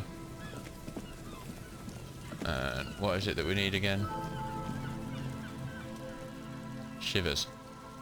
Oh, we've got a good chance of getting it at the moment, and we can probably we can do shivers again. Nice. Nice. Do we want to level anything else up, or do we want to? Should we do a new thought? Okay. Well, it's cleaning out the rooms. Someone's been walking around in your dreams lately, looking for something, tidying up, rearranging, storing away all the unrealised dreams, putting all pains in boxes. The worst nightmares have settled down for a while. A spot of light on the bedroom door after the dark, the fluttering of eyelids in the spring sun. Thought that arises only to disappear again, and yet there's a pattern emerging. Huh.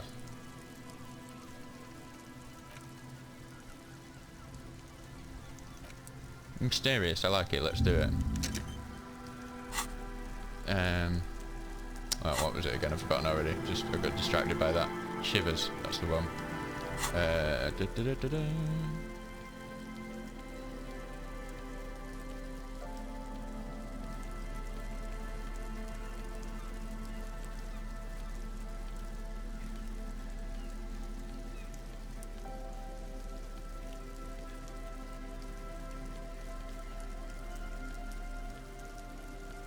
Is that +1 shivers? Yeah. Nice.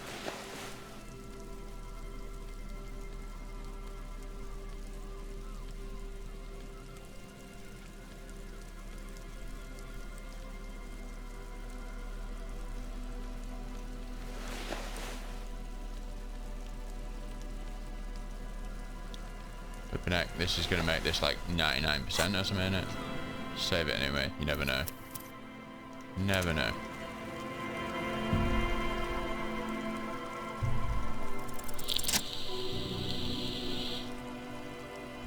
Suddenly there's a sigh.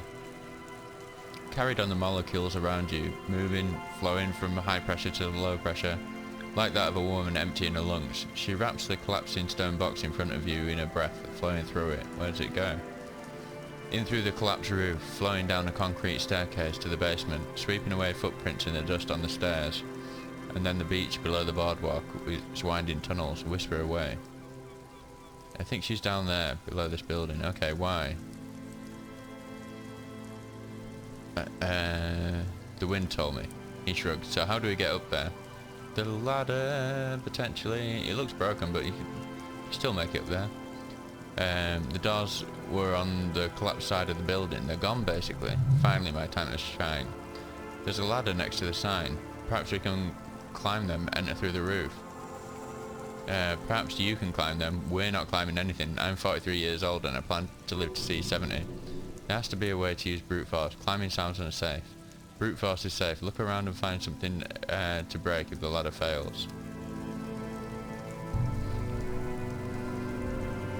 Oh, there you go.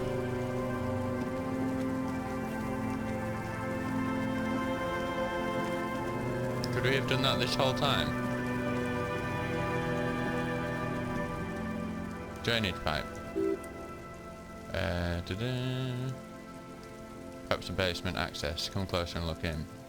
Your eyes slowly begin to adjust to the darkness inside the drainage pipe. The lieutenant looks over your shoulder. What's in there? Could we get into the Fell building through this pipe? Given that this isn't a martial arts thriller, a grin flickers across his face. It's highly unlikely, and not without risk to our health either. However, the pipe suggests there may be an entrance to the basement around. The lieutenant pushes aside the reeds and looks around. And it's right here, a maintenance door. He points to the rusted metal door to the right of the pipe, obscured by the reeds. It's jammed shut. The subtle approach isn't going to work on this one. Physical instrument. Okay. Let's get the thingamajig out as well, just in case that helps.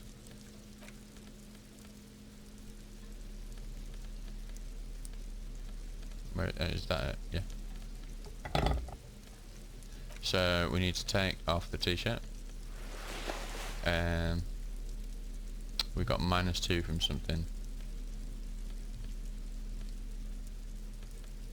Oh, from the scarf.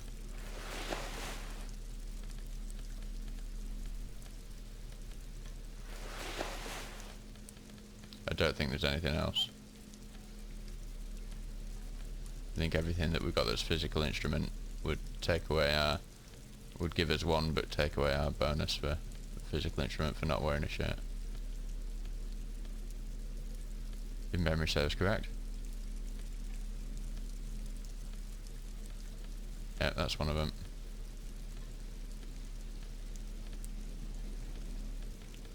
Yep, okay. Yeah, because that's +1 in it, but...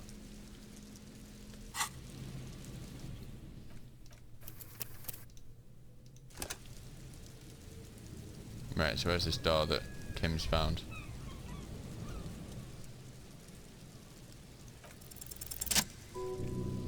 Metal doors are heavy and the flaking rust bursts your palms. Hurts your palms, but together with the lieutenant you manage to slide them open just enough to squeeze in. Good work, the lieutenant nods towards the impenetrable darkness inside. Shall we? Why, yes.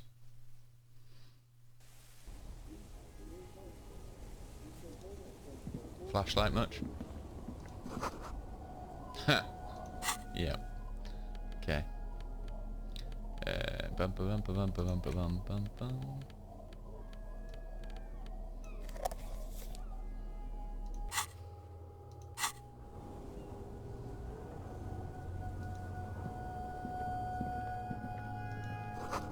Overturned table is covered in orange mildew, crawling with something.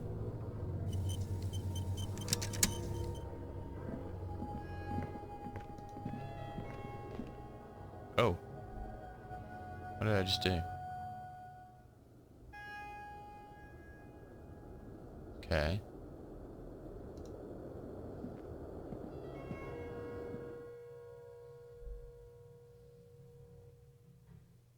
Just take us back to where we were. Oh, it's the staircase. I thought it was like a box or something. This collapse nearly sealed the basement. One can barely squeeze by. Antiquated office furniture, last century maybe.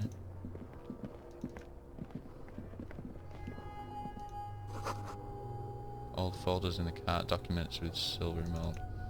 I'm loving this cello or double bass that's going on. Series of thick dusty panes of glass. This isn't just glass, these are old computation components. These are computer components? Yes, filament memories from the time when wires were cast in glass, slides with an inlaid nervous system. Hey Kim, look, old cybernetics. Lieutenant tilts his head watching the light glimmer on the glass. So it is. I think these used to form a single system slotted in the wall. Could this be part of the Feld playback experiment? These? No, these are old filament memories. I hope you're not expecting to find that device here. You'll be disappointed. Finish that. Oh, +1 suggestion jacket. Maybe we need that.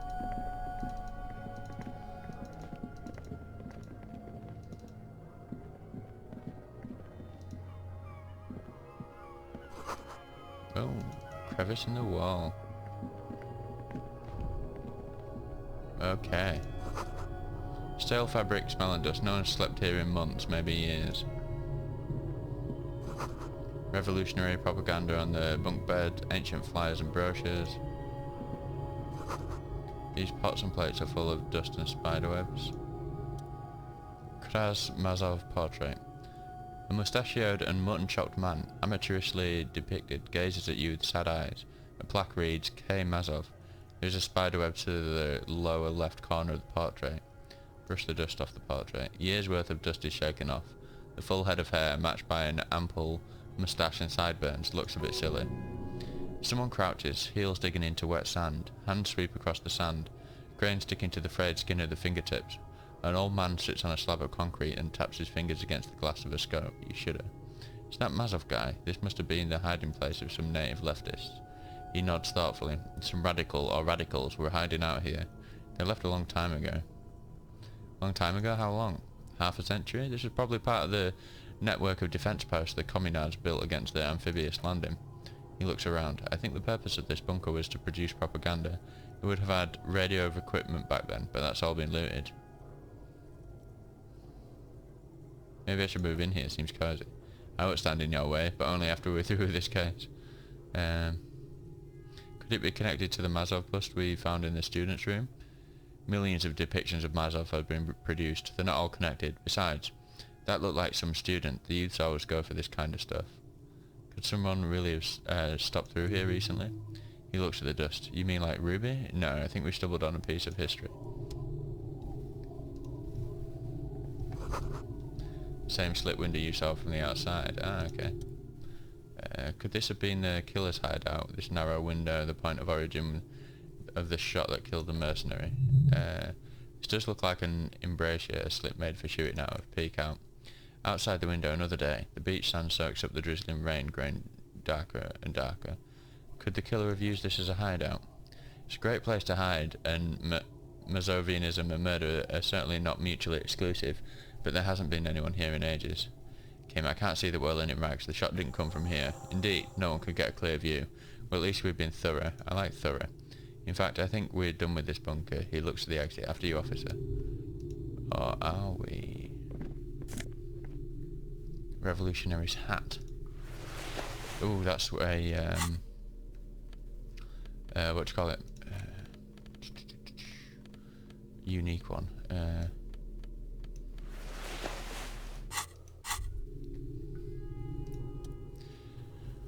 Rhetoric. This hat is so soft, so warm, it wraps around your head, and your mind tangles with all manner of socio-economic theory.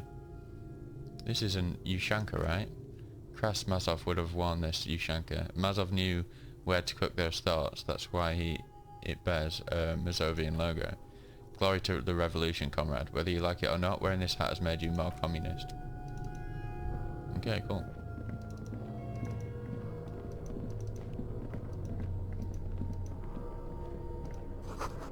Footprints in the sand. One of the soles appears more worn than the other. I mean, communism on the surface of it always seems like one of the most appealing, a much more appealing system than the one that we have. Just because, to like, in its simplest terms, you feel something like a swarm of hornets buzzing under your scalp, a strange tingling you can almost smell. Lieutenant, do you feel something? No, what do you mean? Pain, a strange tingling. I don't feel it, but he looks ahead beyond the arch. We should still be careful. There were footprints back there, and I'm pretty sure they were fresh. I saw them too, footprints with the right sole worn smooth. Looks like our suspect. If she's in here, we need to plan our next step carefully. What do you mean? He lowers his voice. Once we detain a credible suspect, who knows what the Union and Wild Pines will do? We'll set in motion events we have no control over. It will upset the balance of power in Martinez. The deadlock between the company and the Union will destabilize. This part of town is a fine clockwork puzzle. Disturb its peace and it will start breaking down uncontrollably. Keep calm. Go over the whole situation in detail. Okay. We found out Everart's plan to take the harbour. Maybe we should tell Joyce about it. We've still got a date with the pigs and my gun. We've checked the boy with Klaus's documents. I want to hear her take on why it was empty before. How bad do you think things could get? What do you think is waiting for us here? I think I see a cavern. Lieutenant's whisper echoes down the tunnel. Maybe more cellars. I think we've been careful enough. We still have the element of surprise. I wouldn't be so sure you haven't exactly been sneaking. Or maybe not. He puts his hand to his holster. Either way, once we go deeper, there will be no turning back. I'm going to take that as game speak for if you've got anything that you want to finish. Do that before you carry on down there.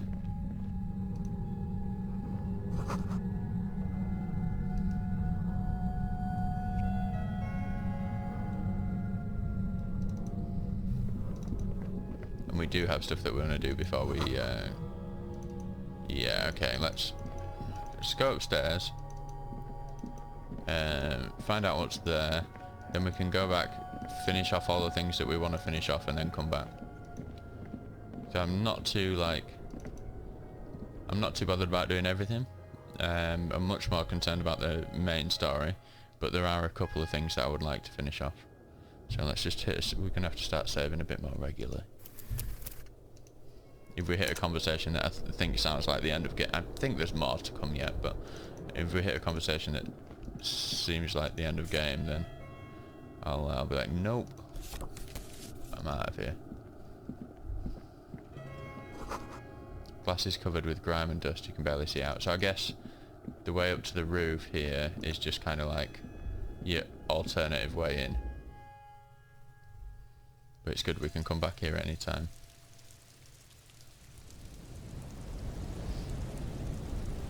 Okay.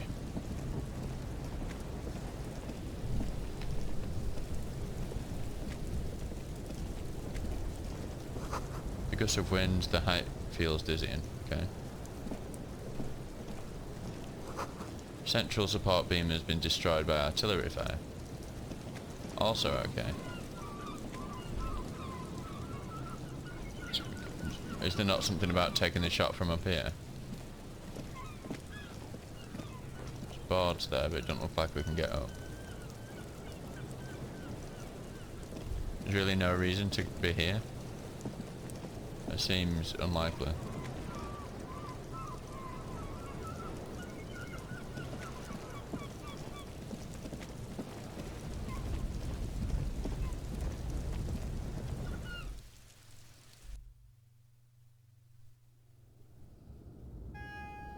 Right, let's have a look at the journal.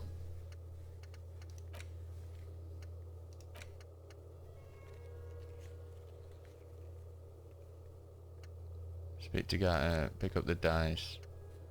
I don't know when 8 hours has passed. Confront the pigs and get your gun back at 10 o'clock. Look for Ruby on the coast. Enter the cabin below the fell building. No, Union and cryptozoology business might end when you do.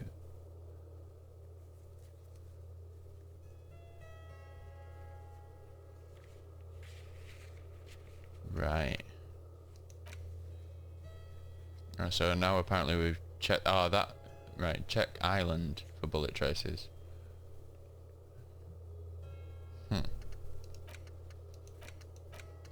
So what Union business do we have? So I guess this event is like kind of leading into the last chapter. I don't think it's the end. Oh, sod it. Let's just do it. Should we just do it? I think we just do it. We're here.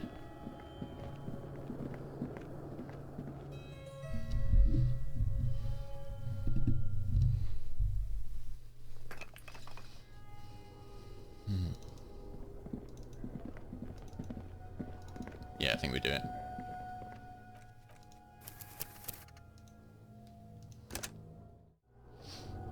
So I don't know what the order of the uploads of these is going to be like in the near future, because I carried on forward after deciding just sod it, let's go, without doing any more of the side quests and stuff, and shit got real really quick. So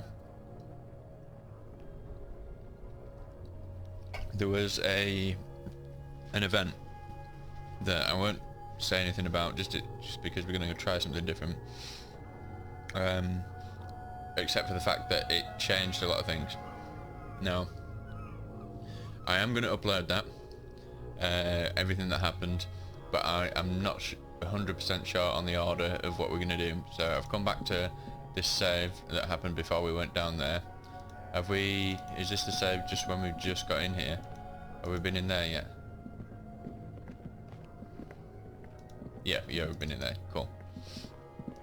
So that would mean that we've explored the majority of this place. So let's leave, clear up some other stuff and come back, like I initially thought we were going to do anyway. But yeah, so what have we got to do? Let's have a look.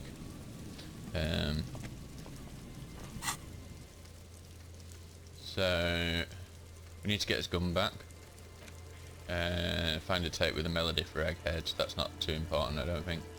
Pick up the dice. The doomed hostel. We need to talk to what's his name, Garter. We need to ask Everett about a cell in the drug lab. But I mean, I don't know if we want to do that or not. Yeah, okay, we know where well, we know where we think Ruby is. So let's have a look. Check island. This is the thing. Where the hell? How do we get to the island? Okay. So I guess then, after 10 o'clock for that. Can't get the dice yet, so I guess we go speak to Evra and Garter. Okay, that's cool.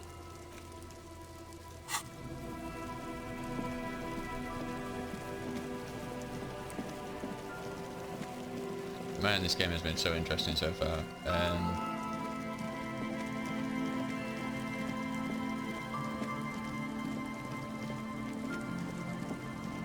Whole alternate universe type deal is really cool. Oh, is new stuff just popping up all the time? Are we walking back like, what's this? Yeah. Oh, is this because we've got the new thing? Book, a primer for small kids.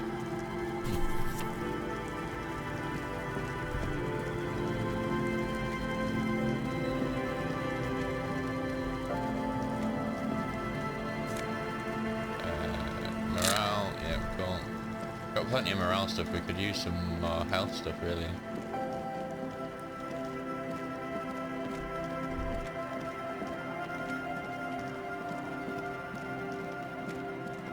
But yeah, I've got a feeling there's a whole bunch of other stuff we can do before we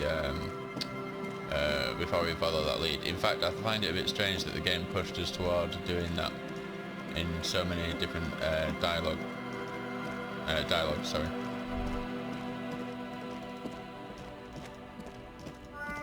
I'm going to be checking everywhere again now just to... Oh, what's up with the tree? Hawthorn tree en rue de St. Ghislaine. Bronze-coloured ribbons of magnetic tape are caught in its branches, fluttering in the breeze. Just like promised, you stood here for what seemed like eons, guzzling sickly fumes of lorries and carriages. Disentangle the tape. With slow and deliberate motions, pulling, bending and unravelling, you manage to extricate the magnetic tape from the branches. Curls up into a mess inside your pocket. If only you could find a way to re-spool it so that you could hear what's on the tape. Maybe Roy from the pawn shop can help you with this. Lieutenant looks at the mess in your hands. Only after you've successfully cleaned up the branches does his curiosity get him. What's the tape for, he asks. It's for Egghead. I promised to make his van each jam hit a bit harder. Maybe this tape can help. How? It's broken and unspooled. Do you think your new buddy knows how to fix it? He has to. He's the master. I'm not sure, but I'll find out. Maybe Egghead can point me in the right direction. I think at least one of the ravers would know how to fix a broken tape if they want to set up a nightclub. He has to. He's the master of ceremonies after all. Alright, looks like the lieutenant doesn't really know what that means. You could also get it fixed at the pawn shop across the street. You shouldn't waste our time. He looks at his wristwatch a little impatiently. You know, since tape spinning isn't really our day job, solving murder... Yeah, that should be no, shouldn't it? Solving murder investigations is. Good idea. He might have the tools, the tape projector in the pawn shop uses similar tape. Good, Hawthorne. Pat the tree. Patting the tree reveals a small sticker which has almost been worn to oblivion. It reads, RCM Emergencies Desk Number 8102, underneath a slogan, Mankind, be vigilant. The tree hugging man, is it? The gnarled hawthorn tree en route. Okay, cool. Interesting. Yeah, let's just do that before we forget.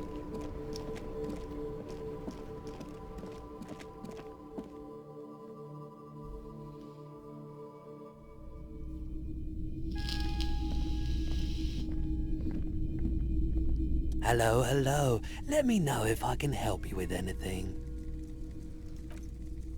You looked at the bronze-coloured bundle in your hand. You mean re-spool it? Yeah, I do, but great. Could you do it, please? This is important.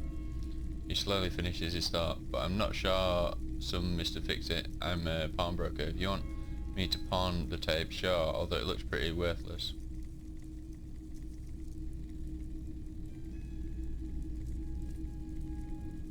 Wait, but you tinker with film tapes all the time, isn't that the same? No, it's different. Those film tapes actually mean something to me, but this is just worthless old bundle of old tape. Worthless? It's not worthless, Roy. This could be the next big thing for local dance music scene. Huh? He slowly taps his fingers on the counter. What do you mean? Do you know that old church down the coast? Yes, what about it? Helped some young ravers turn this place into a nightclub, and they play these weird neo-disco beats there. Is it any good? The music, I mean.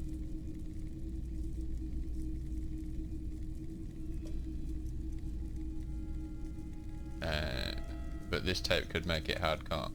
Man, you really invested in this. He looks at the bundle of tape in front of him. It shimmers under the shop's dazzling light show. Okay, I'll help you out. It's going to take a moment though, so just sit back and relax. You take some time to look around the store. The play of visuals all around the pawn shop is mesmerising. Suddenly Roy turns back to you with a reel of tape in his hands and coughs. Well, thanks for the help. Yeah, my pleasure. I do what I can for true passion projects. Just try not to use this tape for negative photo emissions. Take the responsibility, okay? Cool. Cheers, man. Bro.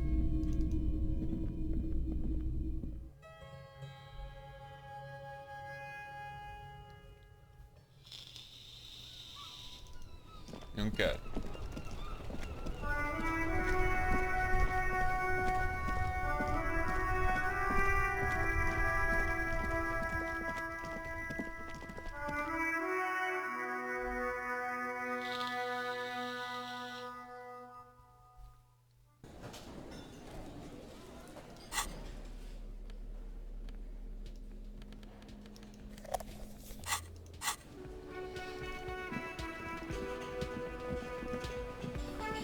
Who are these guys again?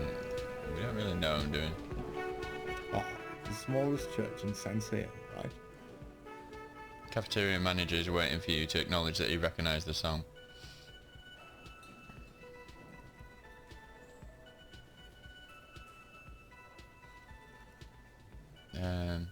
Told you I'd rock that shit. It was alright, he didn't sound like he thinks you rocked it. Subdued. I might start letting people up there again. Now what can I do for you?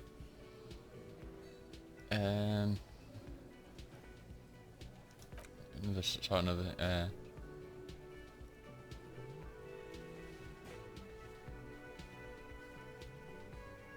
Gato, what if I told you I got into the back room behind the blue steel door? Oh, okay, well, he controls his excitement well. I did hear you make noise back there, so good for you. He's really holding himself back here. Takes a lot of willpower not to ask. Obviously he's been wanting to know what's behind the door. Aren't you gonna ask me what's back there? Okay, what is back there? Pinball machines, pinball workshop. Ha, I knew it. I've always wondered where those machines by the door came from, and they told me there was some kind of pinball thing here too. I knew it, he repeats. Were there any back there, in working order, I mean? Why do you want to play? Because I might be up for a game. No, I was just wondering. He appears to be making a calculation in his head. If you found pinball machines there, he was wondering about something business related, about how much money he could make off one. Thinking of selling those pinball machines? I want, thinking of turning this place into a pinball arcade? He scowls. No, but we could diversify the entertainment options. Seeing as you've opened the door back there, the machine we have in the corner now is broken. It wouldn't hurt to get a little life in here, other than the hellish karaoke machine. That one's always causing trouble. Yeah, those numbers he's adding up must be making good sense to him right now. He should still know you have to be forewarned about these things.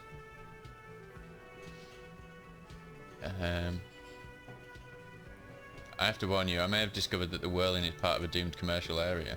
What? He looks mildly startled. Why would he say that? We're at a completely different address from that whole thing. So he knows of the doomed commercial area and its address. He's thought about this. The whirling is listed on the intercom outside as one of the businesses in Building B. You should get the wiring fixed. I tried to call and couldn't reach you. I've been working here for a long time and that intercom has never been used by the whirling.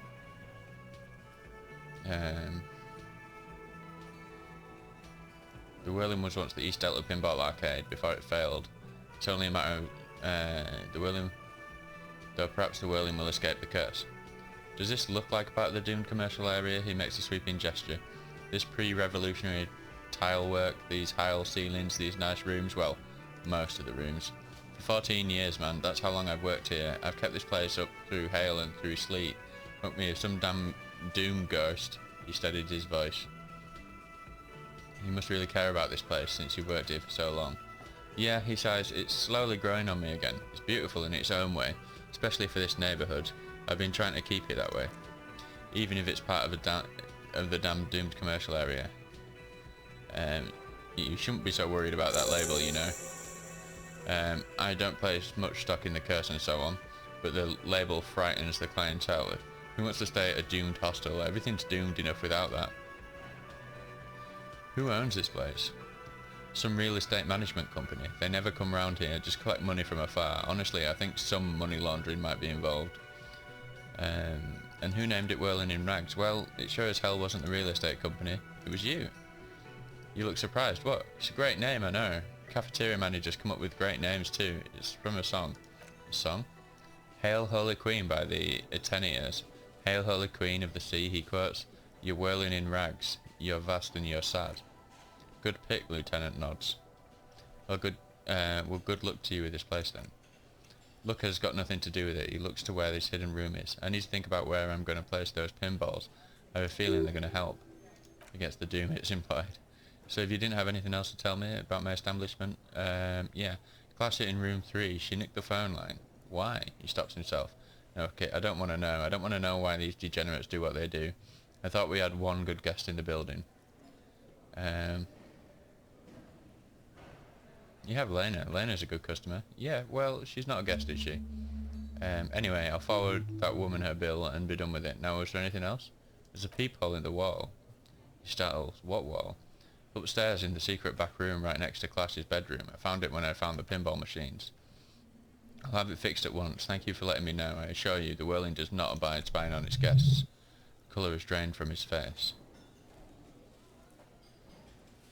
Are you sure you haven't been spying on your guests? Absolutely not, he breathes in and out. Thank you for even implying it. It wasn't me, it wasn't my staff. The establishment will look at it and ascertain what it was. Well, he's definitely not lying, he wouldn't endanger his business like that. Sir, he was only asking a question. It's his job and mine. See that it's covered. Yes, I absolutely will, he calms his breathing. Sorry, it's been a bit of a day. And now a hole in the wall? Alright, you've been notified. Thank you, I'll patch it up personally. Was there something else about the establishment? I hope not. Something else I want to ask about. Goodbye. Okay, let's go see Classy again. We hadn't spoke to her in a while. And there was something I think we needed to relay something back to her. I can't remember what it was though. We'll find out. I'm still struggling to think of anyone who it could be besides Classy or us. Because this Ruby, like I say, we still haven't met her. And it's too far into the game for it to be her, I'm sure. Well, I'm not sure, but I'm thinking that it's not going to be her. Like when everything points to one person in a like a detective type thing, it almost never is. Officer, it's a fine day for questions. Ooh, the Shivers one. They can be really informative. Let's we've got a level up. Come Can we level up Shivers? No, we cannot. Already got +1 Shivers there.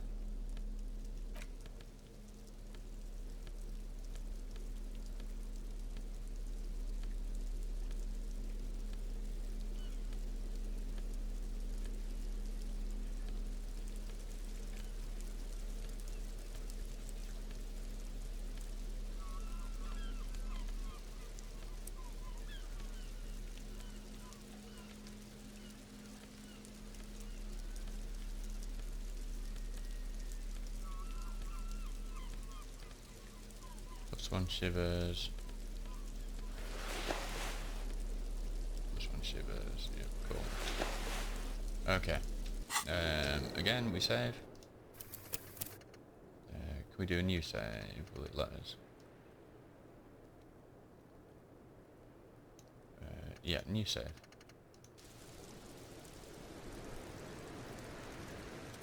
Officer, what brings you up here in the rain?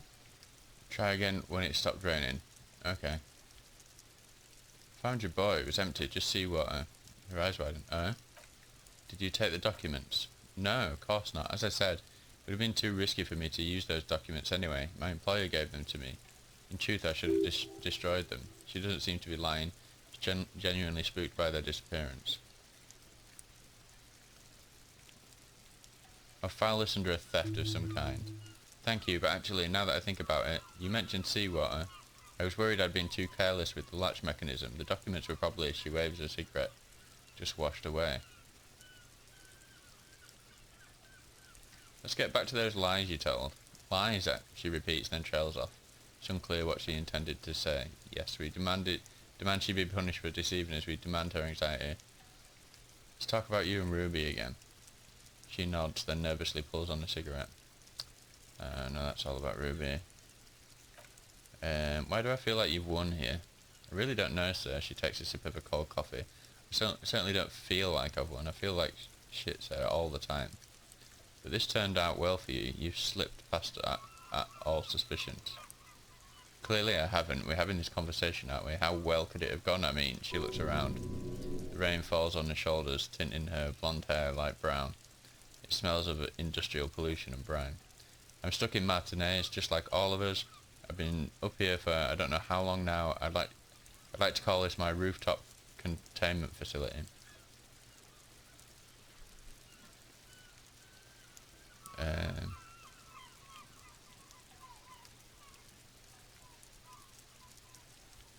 Something seems off with this theory I've developed about Ruby. I don't know what to say. It all seems fortuitous to you. None of this is fortuitous for me. What are you contained for, then? For my sins, of course, the long-standing sins of a bad, frivolous person. For destroying my first love, for working for bad people, the list goes on and on. The dried flowers on the roof, could Ruby have left them? These don't fit with anything. The what? She narrows her eyes. Oh, those ones. I don't know, sir. I said I have no idea what to make of them. Honestly, I think they're just trash. I mean, there's no reason for me to think they're somehow connected to her. That's it, I guess, then. She nods slowly, carefully even. There's suddenly a strange glint in her eyes. Not malicious, but dangerous. Yeah, we need to wait until it stops raining.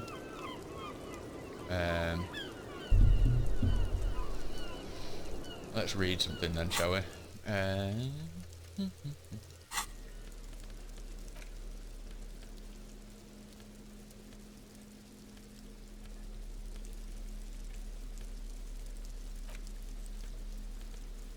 We've got this primer for small kids.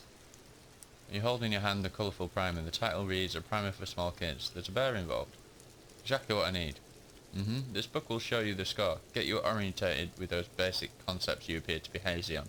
The anthropomorphic bear will give you the lowdown of your life. On what? The alphabet. Flip through the pages. Every page has one word designating one letter of the alphabet with a faded illustration. Most of them are scientific and cultural principles. It goes as follows. Let's do this. A is for azimuth, B is for Boreas, C is for cosine, D is for Diamat, E is for ellipse, F is for phlogiston, G is for gamut. H is for homeboy, I is for icon, J is for juror, K is for collapse, L is for laudanum, M is for myriad, N is for nadir, O is for aureole, P is for perihelion, yeah. Q is for quasar, R is for rhododendron, S is for sinus, T is for tricolia, U is for ultra, V is for vector, W is for warhite, X is for xylophone, Y is for istava, and Z is for zenith. That's it. That's it, you know the alphabet now. In what is called the IL, the international language developed by the scientists from Grad in the 20s, sinus means sign for an example. Kim, I know the alphabet now. Good. I also know the alphabet. Put the book away. Okay. Anything else to read?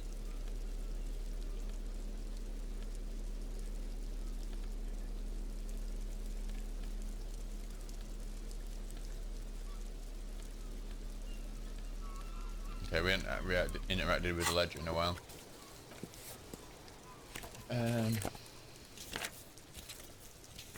Read a case file. Murder at the hookah parlour. Murder, tam at the hookah parlour was a case originally assigned to an officer called Joseph Mills, who is now dead, of circumstances completely unconnected to the murder at the hookah parlour. Wait, how? Beaten to death by a throng of Villalobos gang members when him and his partner J.M., only initials mentioned, answered a call one night. It's a sad story and it isn't really represented in your case files. Stop stalling and get to the murder at the hookah parlour. Right, on with the murder. Joseph Mills was on this case that he just couldn't solve. Was doing it solo. Said it was a real nutcracker. A real brain twister. Was on it for like a month. The captain got impatient. Shit, I'll get off the pot, Mills. Mills didn't get off the pot, not yet. He kept at it for a couple of weeks more, racking his brains, running with every theory, as outlandish as they seemed. Still couldn't solve the murder at the hookah parlour. Tough case, he said. Toughest he's ever had. Wait, was Joseph Mills a good cop? No, he was awful. Awful sense of humour too. The worst jokes you've ever heard. Really rapey. Still, he's been on it for months now. Said it was the final case. Said it was uncrackable. That the murderer vanished into thin air. That goddamn hookah parlour was all he talked about. Go on. Okay, so the case is handed to you because Mills isn't getting anywhere. And you look into it. Here's the setup. A young man is found dead in a hookah parlour. You know, those places where you go and smoke bubblegum flavoured vapour all day.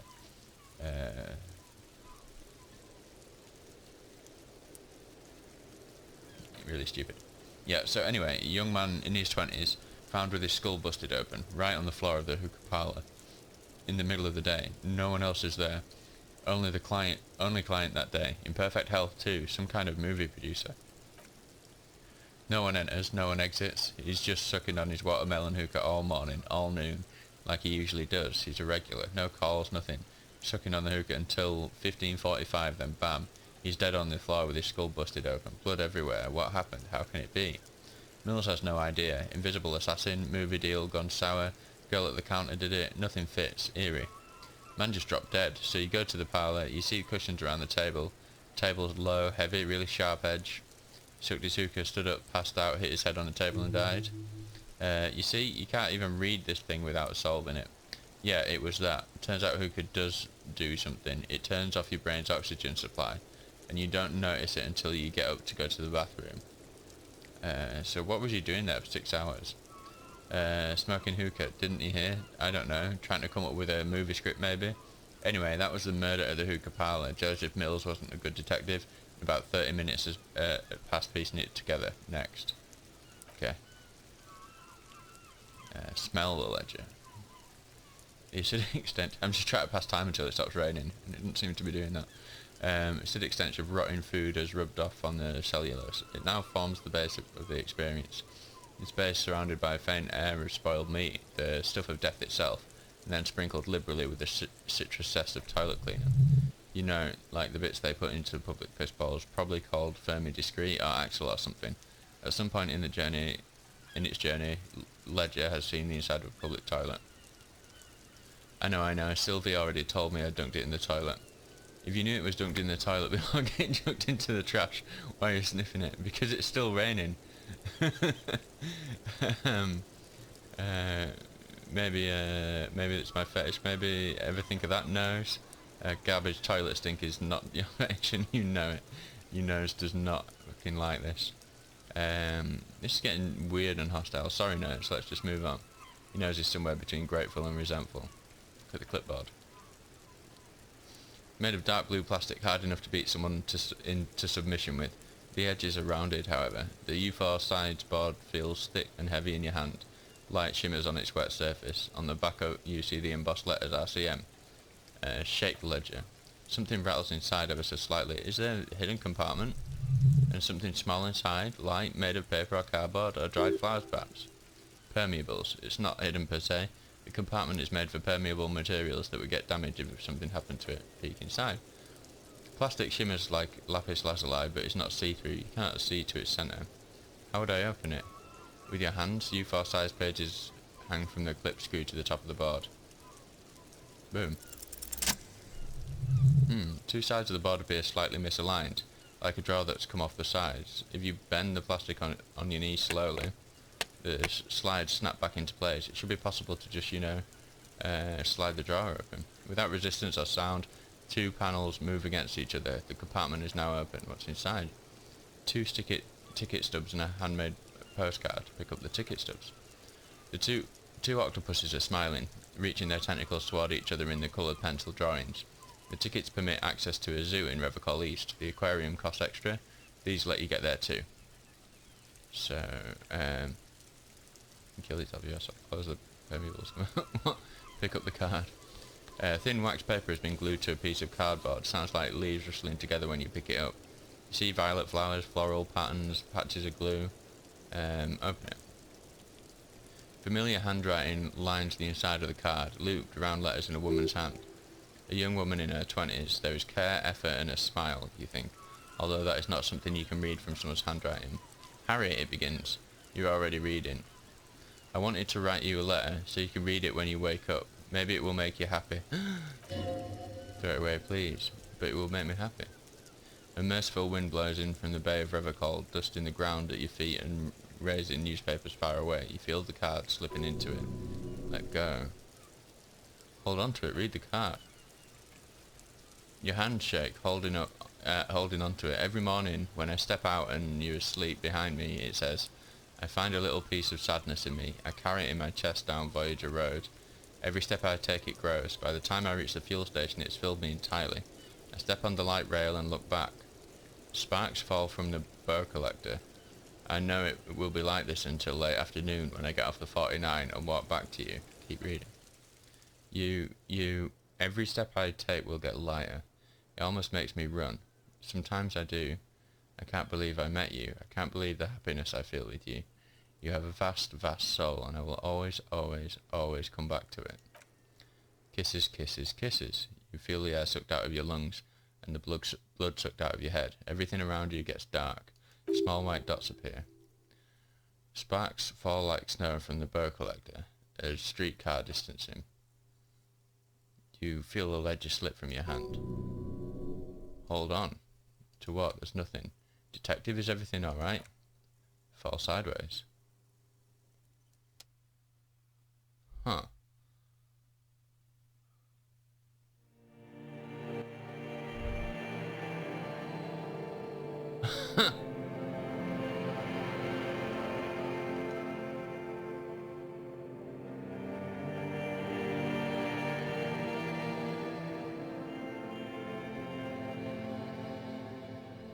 Okay. Is this where the actual game starts? There is nothing. Again. Nothing?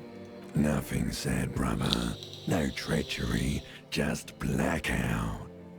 Well, almost nothing. There is the ground below you, that's still there. And the small light that's on, fluttering somewhere in the basal ganglia.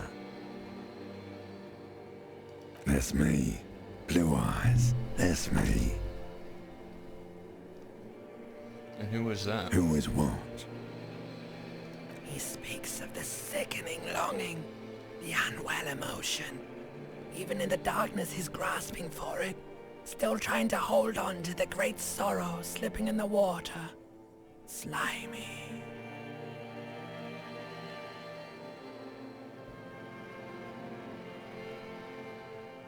Here in the paleomammalian cortex, we call it the shadow. Because it's always there.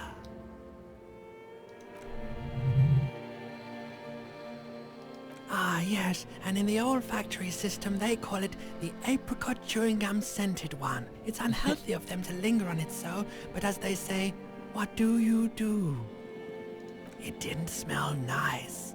It smelled like betrayal.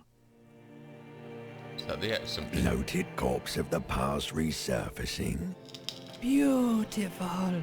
Believe me, stupid ape, its lack of beauty was not the problem.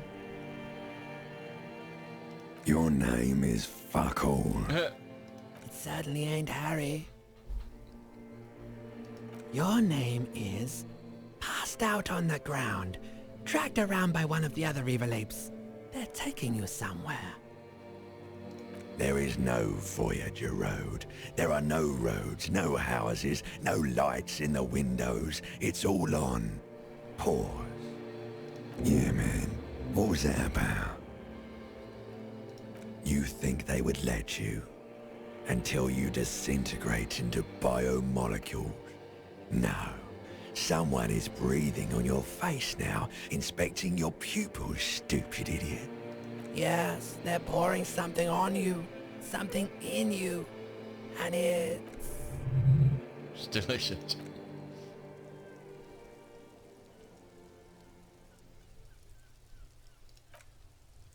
In the upholstered cabin of Lieutenant Kitsuragi's motor carriage, seated in the driver's basket, the air is thick with leather works and heavy fuel oil. Cold water runs down your chin. Drink water. Lieutenant is extending a small canister to your mouth. The water is cold, silvery in the stuff of life itself. As it pours down your parched throat, the pounding in your head recedes, the darkness parts. Drink, he tilts the canister. You haven't drunk water in 2 days. Did you know the human body is not made to survive on alcohol alone? You need a secondary form of hydration. Actually, a beer and cider have loads of water in them. Drink. With greedy gulps, you down half a litre of cold water. Some of it spills on the driver's seat. Lieutenant pays no heed to it. What happened?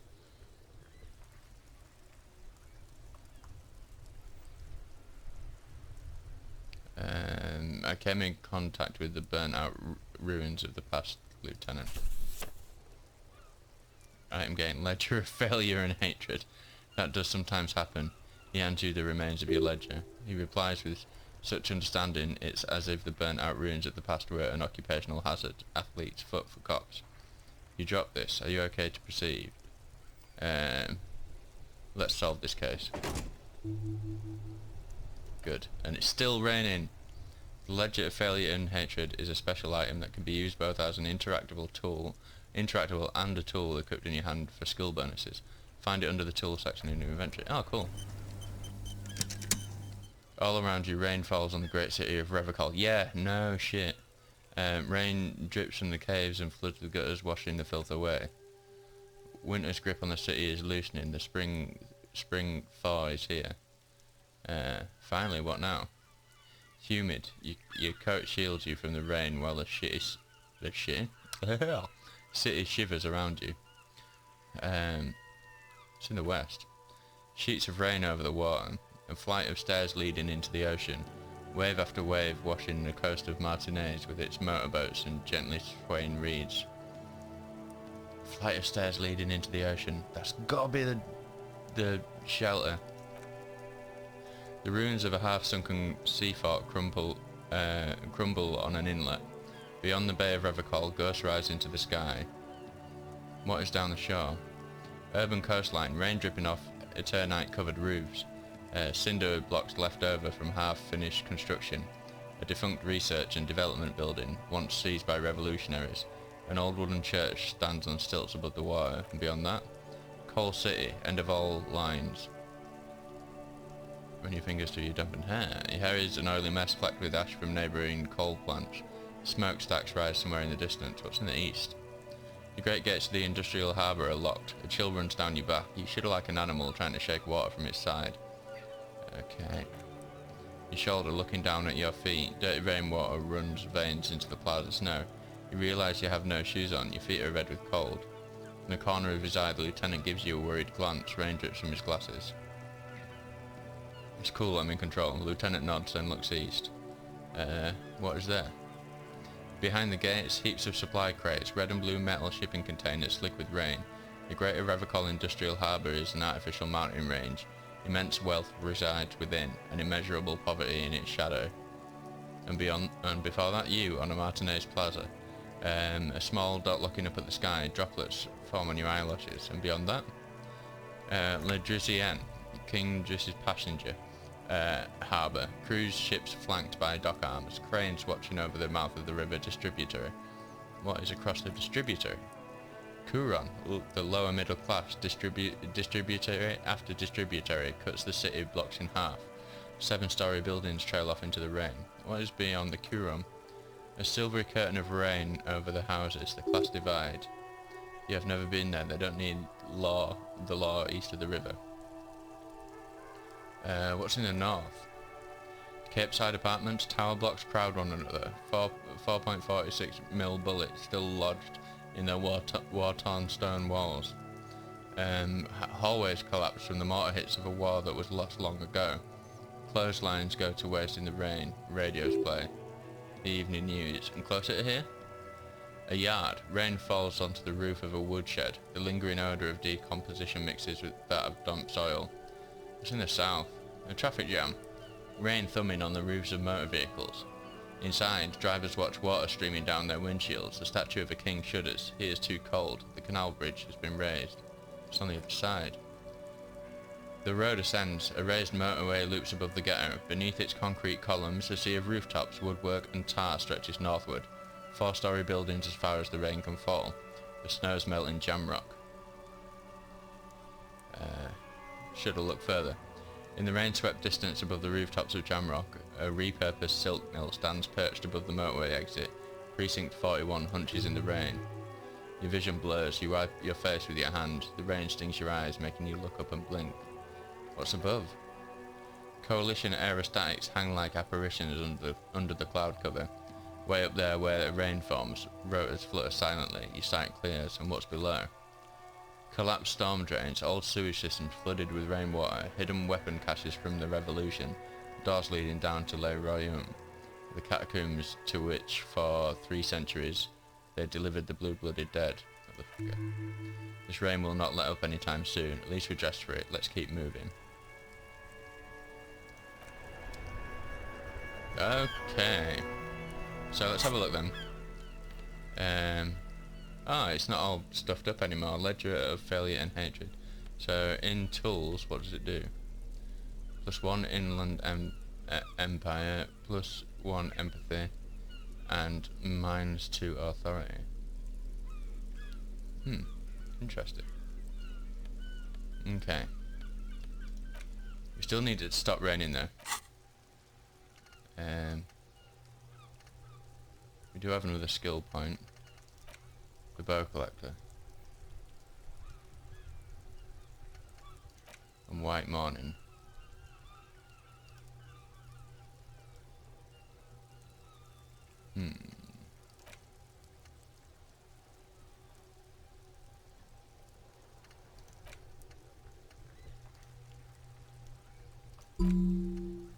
Alright.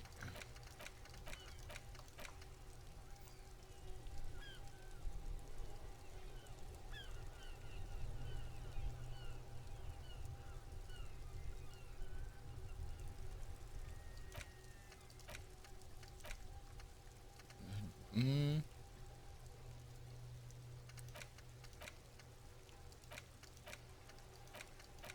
20 hours.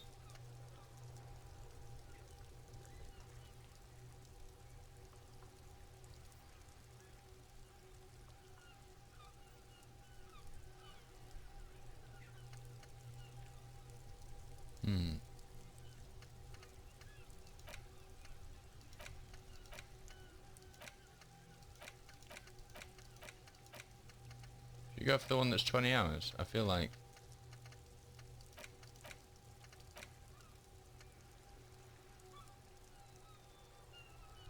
heck yeah, let's do it. And we got this one that will be coming in at some point soon as well, won't we? Okay. So, 20 hours. I wonder, does that timer go when you're out of the game? Probably not. It's probably in-game time, I guess. Right, so. Oh, has it stopped raining? Beautiful. Watch it be raining by the time we get back up. We'll have to read through that again. That was really cool though. It took us to like a different starting menu. I wonder if the start menu has changed permanently now. Yeah, I think there's a ton of stuff that we need to do before we carry on the direction we were going. The game didn't stop, I'll tell you that much, but things changed.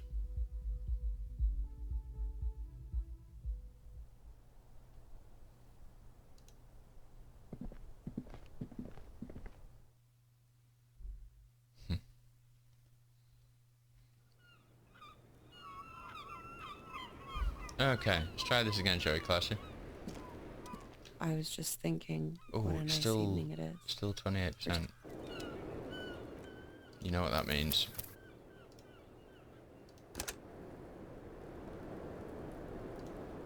I was just thinking what a nice evening it is. Do you have anything else for shivers? Let's just have a look. I think we've got it all equipped, haven't we? Because we did it just before. Yeah, we've already got +3 on it, and I don't think we've got anything else. And I don't think holding that ledger gives us shivers, does it now?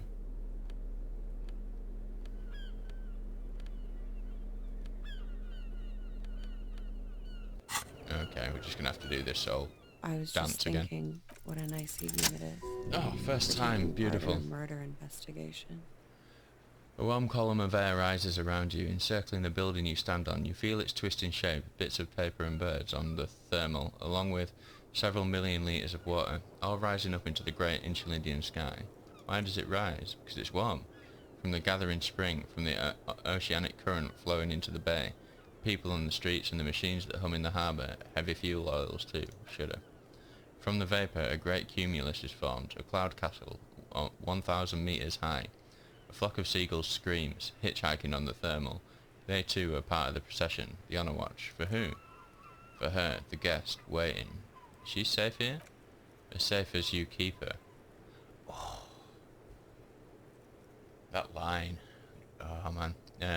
It's nothing is going to tell us that someone has actually done it, obviously, but yeah. What is she waiting for? For Gloria. Soon these clouds will all fall down as rain. Spring will come. 2 more months, maybe less. It's time. Miss, what are you waiting for? You mean here, in Martinez? She takes a drag, slow and long. Nod. I'm waiting for the miracle to happen. It'll take one to get me out of this mess I'm in. And what would that miracle be? The return, of course, she smiles. Now I know I'm not from around here. I would only be hitchhiking. The return is a big hit in the industrial espionage circles. A lot of desperate seedy types there, all screwed in this unipolar world. What is the return? Don't you know, sir? I thought you were from around here. You look like Mr. Revocol. Humour me. The return, well, it's part urban myth, part political science. It's a fool's hope, sir, and it's also all I've got. They say there will be an event, that it will happen somewhere here. She looks around, then at the sky, then continues, in Revocol West. They say it will happen soon, and it will change everything. Le Retour, the lieutenant says, his forehead furrowed, puts his notes down. Some political event? How do you know of this? As I said, there's talk in the competitive intelligence crowd. A lot of people like me who need a new colour on the map. It's all blue, you see. And that blue doesn't like us. How soon will it happen? Soon, but it's been soon for almost half a century now, so don't hold your breath. She turns to your partner. No need to worry, Lieutenant. I'm sure the streets will not erupt in seditious violence just yet. These streets, he looks over the railing. I'm not so sure, miss. You came all this way because of a rumour? No. I came all this way on a false passport and some money, to hide mostly, in the most volatile part of the Real Belt, where it's easiest to disappear. Where the walls are still porous and you can slip through. This is just something to get me through the night, you know, a little esperance. The return of what exactly? Of the king? Of the nation? Of communism? Return of investment? She tilts her head. I don't know exactly. It's meant to be vague, as promises generally are. But at the same time, I mean, things can't go on like this forever. Something will give. It always does. It's an empty vessel, an amphora waiting to be filled. Something always returns from the past. It's how the future happens. And when it does, many guesses turn out to have been right. Just gonna get a drink. Whew.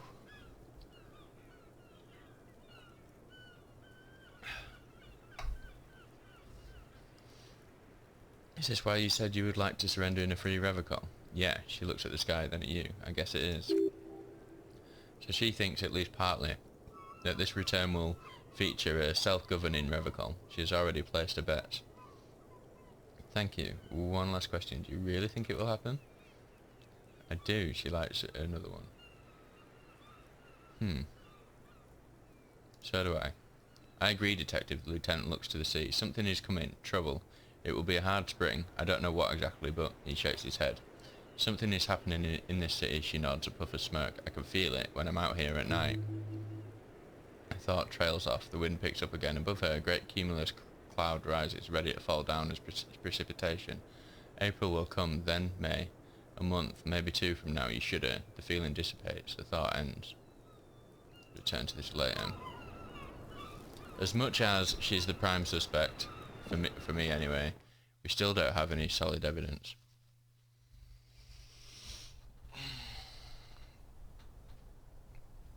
Man.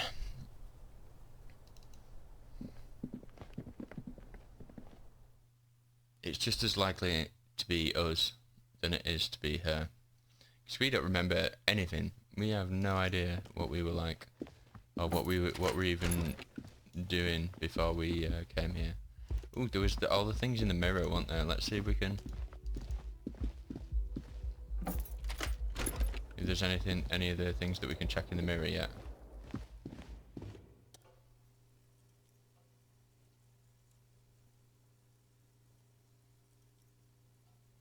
Tool not in hand.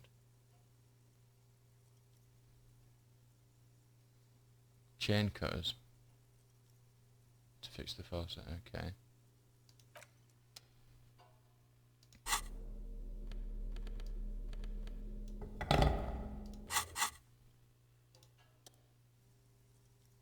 %, come on. Hey. Faucet is quite terribly mangled, but you just might be able to twist it parts into place. Handle the chain cutters deftly, applying just enough pressure, the faucet regains a recognisable shape. The steam stops. Told you that you needed those chain cutters. Everything is connected. Everything has a purpose. The mirror begins to clear slowly without you having to wipe it. Okay. Electrochemistry.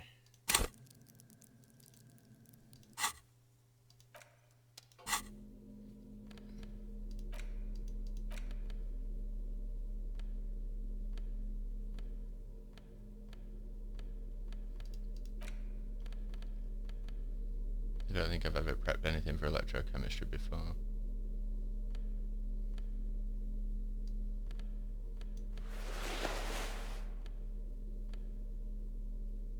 Oh, +1 electrochemistry.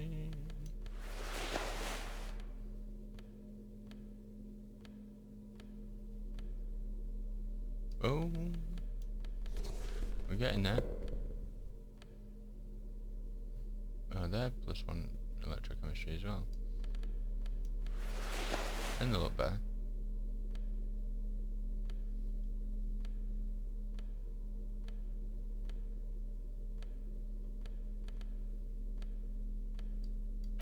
Oh.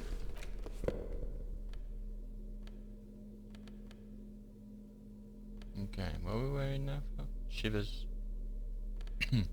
Don't need that now, do we? Okay.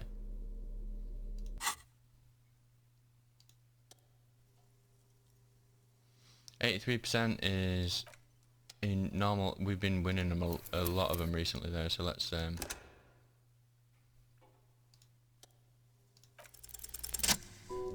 cool.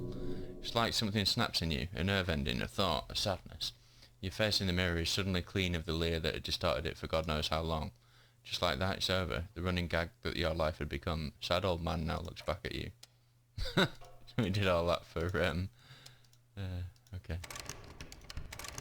What is in here? That's what I want to know. What are we hiding?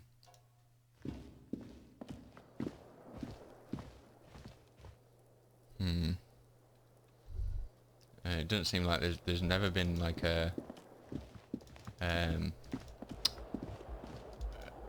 what do you call it? Any options when we get to there. You going to Kim's room? No. Let's take this silk gown off. Put his RCM gear back on.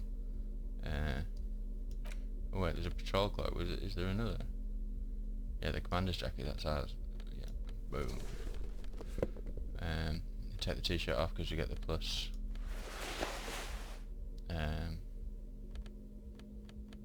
Cool. Everything is looking pretty good. That is massive. We just don't want to have that in his hand, do we? And also there. We don't want those. Okay. So, Everett was next, yeah. Okay. I was just quite interested to talk to a couple of the people down here as well again, see if we have any other options with these folks. Yeah, I apologise. This could turn into about 600 videos now that I've witnessed the other path. Yes?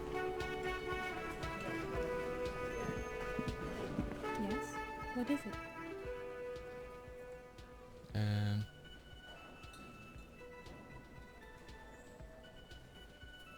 Did you hear that? Did you hear me sing? Did you like it? That was pretty good, Harry. She poked her companion with an elbow, wasn't it, Jean? Whoa, how does she know your name? She probably heard it from somewhere. You have to be more careful, karaoke star.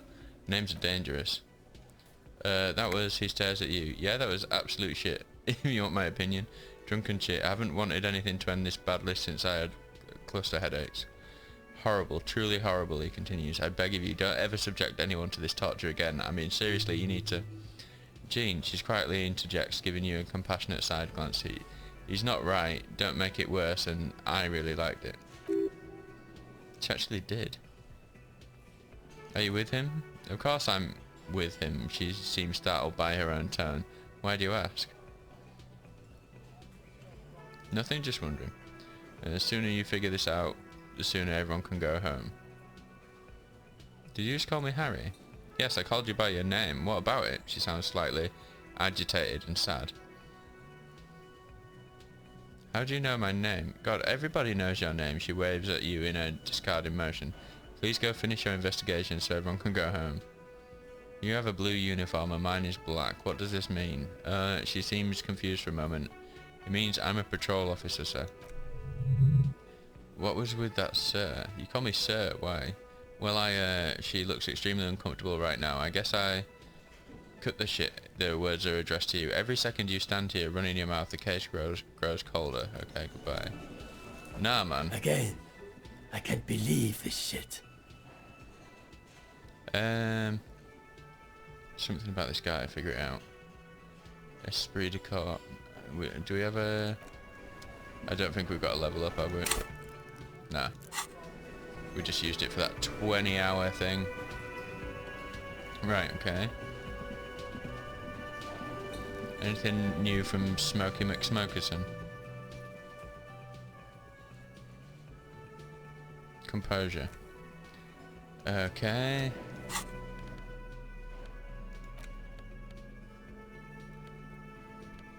I don't remember having a lot of stuff for composure.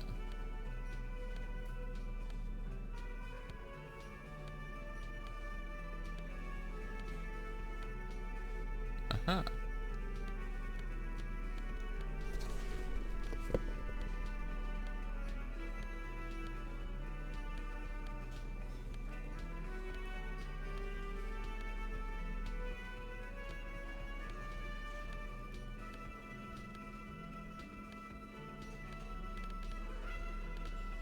Okay, yeah, that's the only thing. So this probably has a very small chance of working.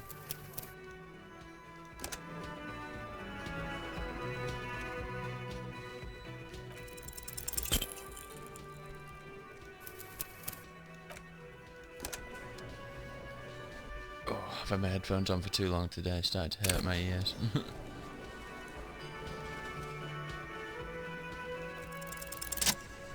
Aye. Could he be a member of the homosexual underground? This sexual thing seems interesting. Ask around, become involved. Just pointing it out, we're not talking about some kind of cult with members here. You made it up. Are you part of the homosexual underground? The homosexual underground? Smoker sits up immediately, his eyes wide with amused surprise. A honeyed smile lingers on his lips. Why, yes I am, officer. Why do you want to investigate? No, I just wanted to know whether you were one of them. Well, I am one of them, one of this sub-rosa pleasure group, congregating in cellars under the cover of night, Saturday night, sometimes even Friday night. Is it Thursday today? What about Thursday night? Or Thursday night, sometimes the congregating doesn't even end, it carries on into our daily life. He lowers his voice conspiratorially and looks around. But why do you convene? What do you do? Oh, we're ambitious. We want to destroy the last vestiges of meaning, the last things people in Revocol hold on to, had hold on to. The true symbols of security, the meaning of man and woman, mother and father, their marriage. Everything will be constantly shifting and moving under our rule. The future will belong to a circus of identities, just spinning around surreal and unreal. You won't even know who you are anymore. But I like knowing who I am. But do you also like the razzle-dazzle of gold? Do you like parties and discos and having fun under the vibrant lights of Saturday night? Because instead of the traditional family unit, we're going to have all this razzmatazz. He wiggles his hands. And mysteries, of course, too. Mysteries of sexual nature, very esoteric, and disco music and drugs.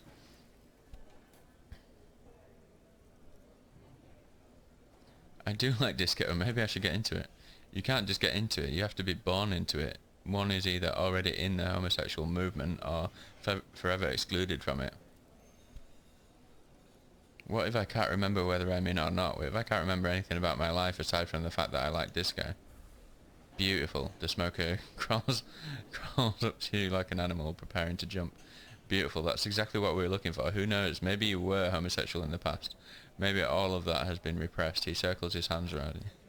I have to say that you do look like someone who might be part of the underground. You have that very distinctive, I can't understand what's going on here look. Okay, I have to think about it. Do think about it, officer. He starts laughing and leans back against the counter. This is going to be like a 20-hour mind project for me. 20 hours at least. Thought gained. Homosexual underground. Absolutely wonderful. A man like you can figure out his sexuality in a working day. It won't be 20 hours unless you want to enter the heightened realms of the phantasma erotique afterwards. Then it may be 20 hours or more, but that would be on your own time. Okay. Bye bye. Okay, so how long does that thought? 8 hours, okay. Still. What the hell's that picture? Okay. Okay, what other checks have we got? We haven't spoke to Titus for a while. The Copper-nado is back. What do you want? Should I...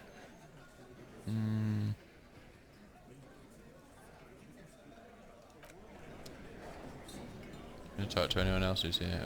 Oh, what's with the window?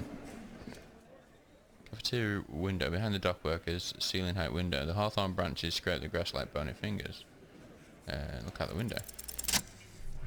There's a yellow ribbon tied to one of the branches, light yellow, faded with time. A tiny splash of colour in the blackness of the thicket. Hanging from it, a bronze key. Ah, I remember something about a key. Someone hid the key in the bush and attached a yellow ribbon to make it easier to find. It's close enough to the latch up there. One can slide it open and just take it. It's surely not a coincidence. Someone's hid a key in the bush. Huh? The big guy looks behind him. I need your guys to hand the key to me. And I need the fighter to get his feet amputated because the smell is killing me. We can't always get what we want. God damn it, Dennis. You know I can't help it. His whiny voice is in deep contrast with his stature. Sorry, Co, these guys won't help you. Looks like you're going to have to go bush diving. The hawthorn's got a bunch of a bite. A bitch of a bite, even. I'm going to enjoy the sight of you in the bushes out there. With a loud thud, the old man stands up, pushes the window open, grabs the key from the hawthorn branch and slides it across the table to you. Take the key. Spare key for workshop. This key is brass. Workshop spare is etched into its boat. The old man closes the window and sits back down in silence. Come on, man, we were just having some fun. Where's the harm in? I'm tired of listening to your shit. Thank you, nods the old man. Don't thank me, the old man takes out his pack of chewing tobacco. I don't give two shits about your key. I wonder what doors does it open? It's for the blue door in the kitchen. There was a note that you missed. It said the workshop key is behind the window. Oh yeah, no, I did read that. Okay. So, the key to the secret... Yeah, maybe we should ask that question.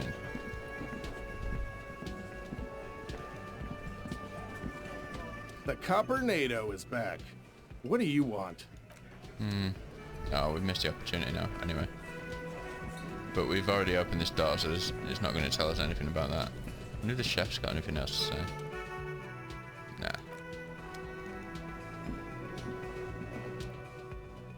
Try the workshop spare key on the door.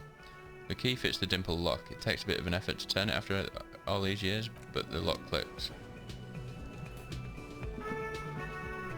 Yeah, there's another thing in here. Okay. Thought we'd got all the stuff in here. All these mesmerizing machines just waiting to be plugged in and played. Feels like it might jump back to life at any moment. The lights illuminating the white road woman. You can't fire them up, they're broken. Only that one machine in the main hall works. The Royalish pinball. He looks away.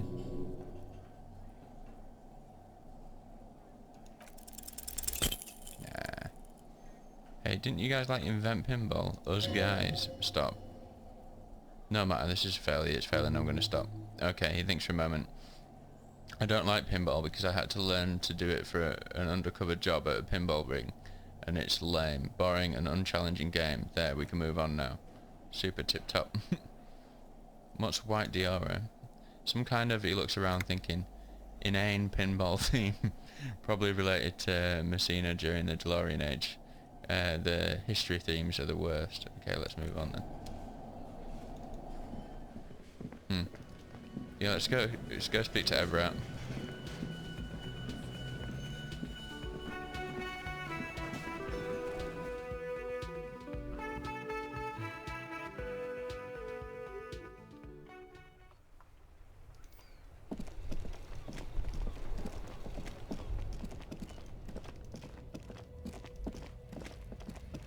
Maybe we can speak to the woman in the shop as well now that we found that secret passage.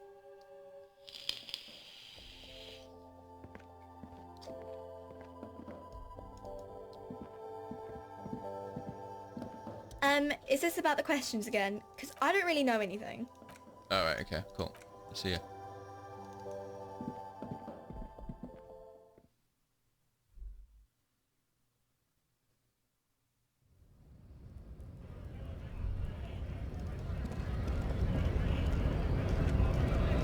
Has this guy got anything else to say?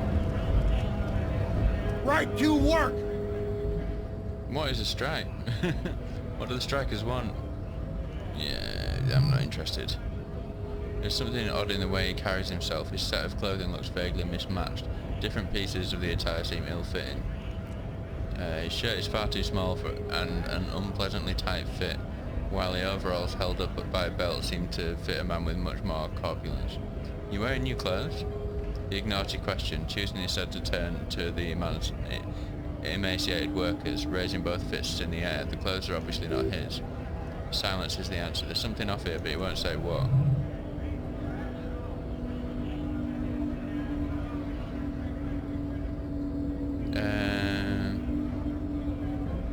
How can I ask him where he's from?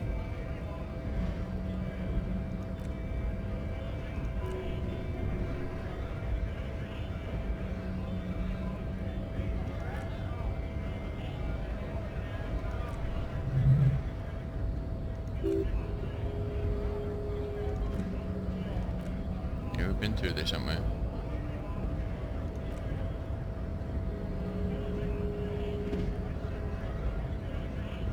What exactly is your goal here? Alright, whatever.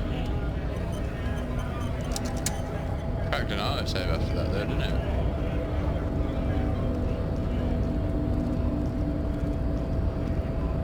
Hola, wandering man. How can I help you? Why are you striking? We're negotiating our share. You share? Ah, he seems pleased with himself. Wait, so not wages or pensions or... this stuff, they already covered. Shouldn't you be grateful then? It's a lot more than most people here have. Never grateful. Were we ever grateful, we'd have nothing. You fight for every piece. How large a share would you like? All of it. However, right now we want all the harbour workers to be on the company's board so they can take part in the decision-making process. Sounds like communism. Are you a communist? No. He pauses to think for a moment. I don't think I'm a communist. Seeing something of value and saying I want it all to myself is a much older and simpler notion. No science to it at all. Even a weak child can think it. The only things holding someone back are I can't and I shouldn't. The stuff you do aligns admirably well with the World Republic. Why not call yourself communist? Okay, cool. I don't have anything to add to that. None of the above kind of man. No harm in being that. The boss man Everard, what can you tell me about him? I think it's best you make up your own mind now that you've met him. He shrugs. In my eyes, he's a capable organiser and a decent businessman. I guess you're right, I should. Seems to have spent a lot of time thinking about the political situation. Sure, I've had the necessary free time. He spreads his arms wide, using the reach to show how much time he has. But fortunately, there's always time. The look in his brown eyes conjures up an understanding for him. Having command of his time is the most important thing. It all comes together now, from the way he speaks about his scabs, his general attitude. He's a follower of a 500-year-old Franco-Nigerian Boadero code, itself an appropriation of Vespertine cult. That a noble peasant or a travelling herdsman, true to yourself, independent in your actions, loyal to your friends. Maybe I'm a Boadero. No. I could. No. The man sits on the railing, his hands reaching far and wide, yet it feels as if he could effortlessly go even wider if need be. An endless torrent of time. Okay. Onwards. So it's almost getting to 10 o'clock in game time, so we should be able to potentially, I'm not holding out any hopes, but we might potentially be able to get our gun back. That would be most lovely.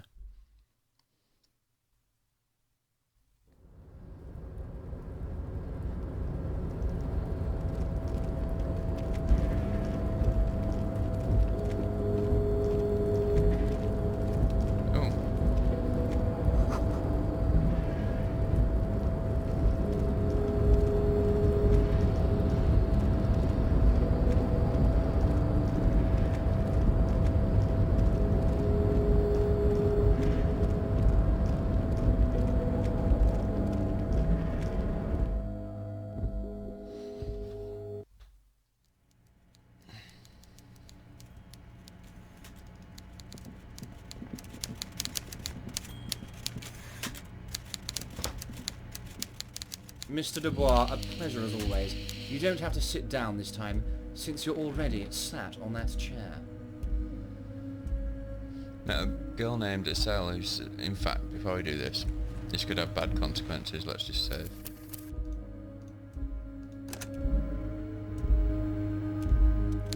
Mr. Dubois, a pleasure as always. You don't have to sit down this time, since you're already sat on that chair. So I met a girl named Estelle who said she'd be working with you. Funny. The big man lets out Elysium. That doesn't ring any bells, Harry. Funny, the lieutenant says, looking up from his notebook. She was trying to set up a narcotics operation in the old church on the coast. Oh, that's Estelle. He taps his temple. Yes, I do seem to remember sending a pretty young thing down there to liven up the place, get some anodic music in there. Did you also tell her to start the amphetamine lab? Amphetamine lab? He seems taken aback. That sounds very immoral and debauched. Frankly, a health risk. But what do I know about kids these days? The music they listen to, the drugs they do while they listen to that music? He shakes his head with a melancholy smile. Sounds to me like you're trying to start an amphetamine lab in the district, the lieutenant says with an uncharacteristic note of contempt in his voice. And you're using some delinquents you found God knows where to set it up and run it for you. Found God knows where? The big man exhales loudly. That Estelle is the daughter of Miko the kebab, a man who once killed a guy with a kebab. I think a daughter of a man who killed a man with a kebab can handle running a little nightclub, don't you? Miko the kebab, really? Maybe it was Bogaway or Jacob. He stares off into the distance, seemingly trying to remember something. I think it might have been Conrad. Anyway, I shut down the amphetamine production, but let them go on with the nightclub plan. A nightclub? He taps on his chin. Harry, I'm an old-fashioned guy. After work I like to listen to some rock and roll music and have a non-alcoholic lager. Nightclubs don't interest me. But here I am talking about myself when you have much more important things going on. His expression could become serious. Tell me, Harry, how can I help you? Okay, yeah, I'm going to leave, but we might talk later. Okay, so that was a quick one. What? Oh yeah, we can potentially find a tape with a melody.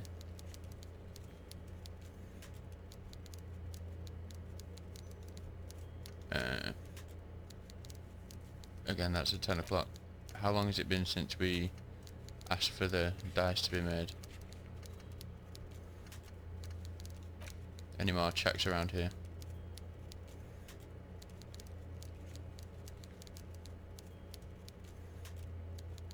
Sleeping dock worker. Where is the sleeping dock worker?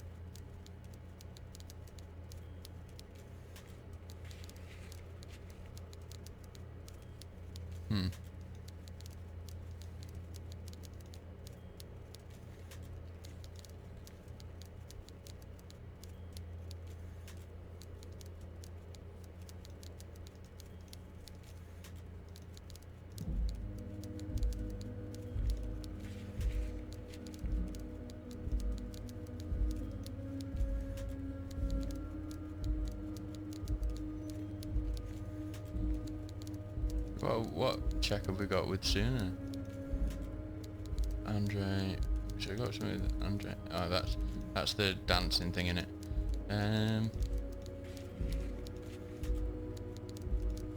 Okay, let's see if we can get his dice back. Oh, get our dice, should I say? And then maybe it'll be time for us to do the meeting and get the gun. If that leads to getting the gun, that is. Is this the sleeping dock worker? Oh, hey, mister. I need to be back to talk with old Leah here. Yes, I did. Yes, I did.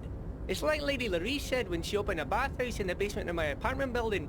They can only get so far before they're aching to get back. And a lot of folks really did keep coming back.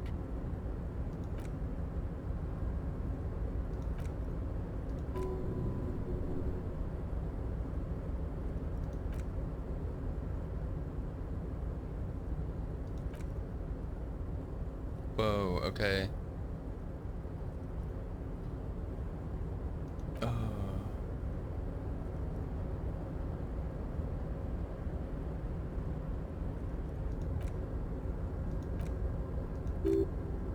Yeah, whatever.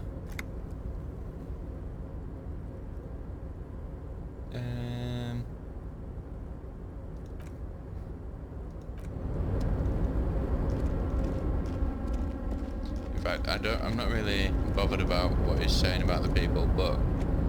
Oh, hey, mister. I need to be back to talk with old Leah here. Yes, I did. Yes, I did. Might give us It's like Lady something. Larisse said when she opened a bathhouse in the basement of my apartment I'm not building. gonna read it, but They hey. can only get so far before they're aching to get back. And a lot of folks really did keep coming back.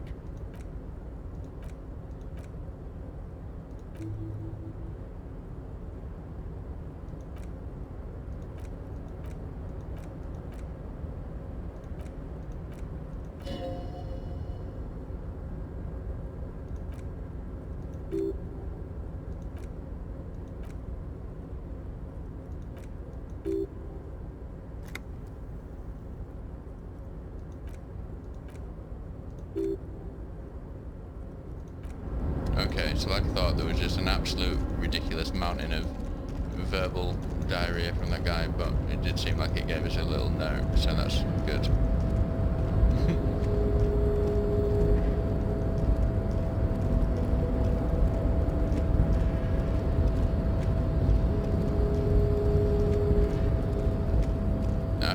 flights are going to be ready for us. I can't remember how long. I think it was 8 hours from when. To be honest, I don't think it's been 8 hours game time since then, but...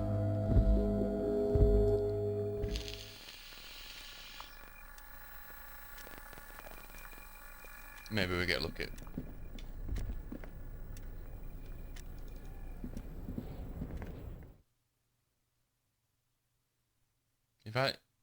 If I print out a clock card from there, I didn't do it before because it cost us money and I thought it was a waste of time. But we've got a fair amount more disposable income these days. 10 cents, why not? The machine swallows your coin and seems to be waiting for your next move. Yeah, okay. Your fingers run over the dial pad, 005, that's the dialing code for Revocall. 4952, and a moment of hesitation before entering the final numbers, 993. Call him. Call him. Crackle, someone picks up, they say. Video Revocall, 24-hour video rental. We rent 8 and 10mm film for home use. This is Lemmy, how may we help you? The voice of the youngster on the other end sounds as enthusiastic as that of a man walking towards the gallows. What is this place? Video Revocall is a 24-hour video rental. We rent 8 and 10mm film for home use. This is Lemmy. No, I mean, what is this place to me? Sir, I don't know. It's a video rental. Maybe you rent videos here. Do you know me? No. Why did I call you? Maybe you called to extend your rental period? Do you need to extend your rental period? My name is Harry Dubois. Do you have anything on my name? Let me fire up the machine. Keys are being pressed in the background. Dubois, Dubois. Here we are. You haven't rented anything in 5 years, but you still have a copy of Blue Ocean Hell from November 46. Woof. Not a fun film, that one. What kind of film is that? It's not an easy watch, he reads. After the death of his daughter and subsequent divorce, Ziemsk immigrant Igadius Wojcik tries to come to terms with the onset of dementia. Wow. He concludes, no wonder no one's been missing it. Still, it would be great if you could return it to us. We're on the corner of Voyager and Main. On the corner of Voyager and Main, a large neon sign hangs on the side of a building. Video Revocall, 24 hours. It's raining and there is almost no traffic on the street. A woman's footprints in the mud lead away from the front door. Tiny heels tiptoeing down the road. Beautiful steps, light-footed with a lifetime ahead of them. You look up and the air seems to grow darker. The call is terminated by the other party. You're left with the discomforting sound of the disconnect tone.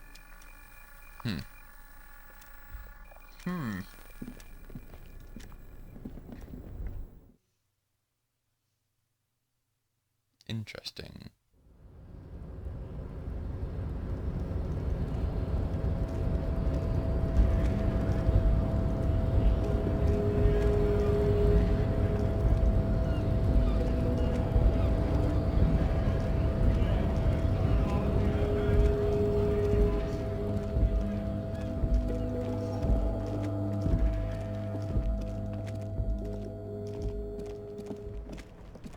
Okay, so we need to go up through this way.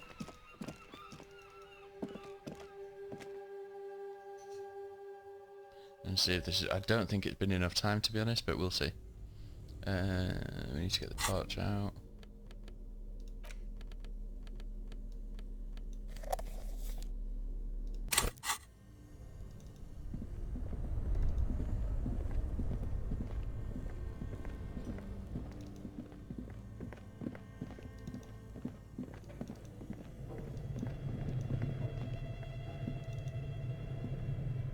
Go upstairs.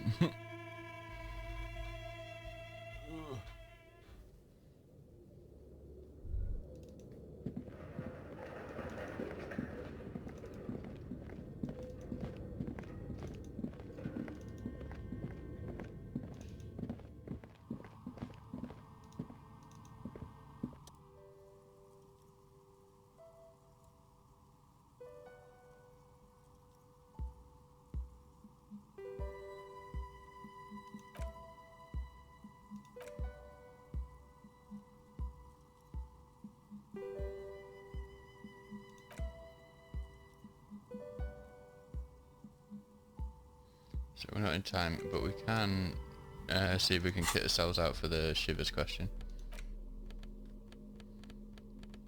which we need that for. We need that for. And there was something else. Are we already wearing it? No, I think there's one more thing maybe.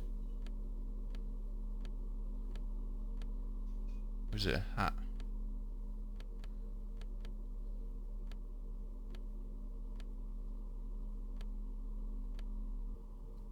Oh no, it was the patrol cloak. Okay.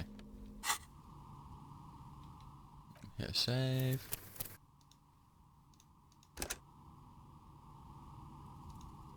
Okay, so why hasn't her business failed? Lovely. Gust of cold air sweeps through the chimney. The stones and minerals on the shelves rattle as though agitated. For a moment it almost feels as though you're outside the building, exposed to the atmosphere. It's still just a theory, but hear me out. I think I know why her business hasn't failed.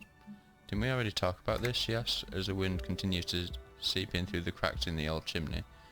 It's because you're not in the same building as the others. This isn't technically the doomed commercial area. What are you talking about? She says, shaking her head. My address is exactly the same. Rue de St. Gilles Lane, 10. No, the old coal plant that used to be here was subsumed into the new venture. Its ruins swallowed up, yet it has a different address in the heart of the city. No, this used to be a coal plant. You're in a chimney of another building. It doesn't make any sense. She looks around in the makeshift nest that she has carved out for herself, bewildered. You say my business was spared because of a technicality? Where is this coming from? There's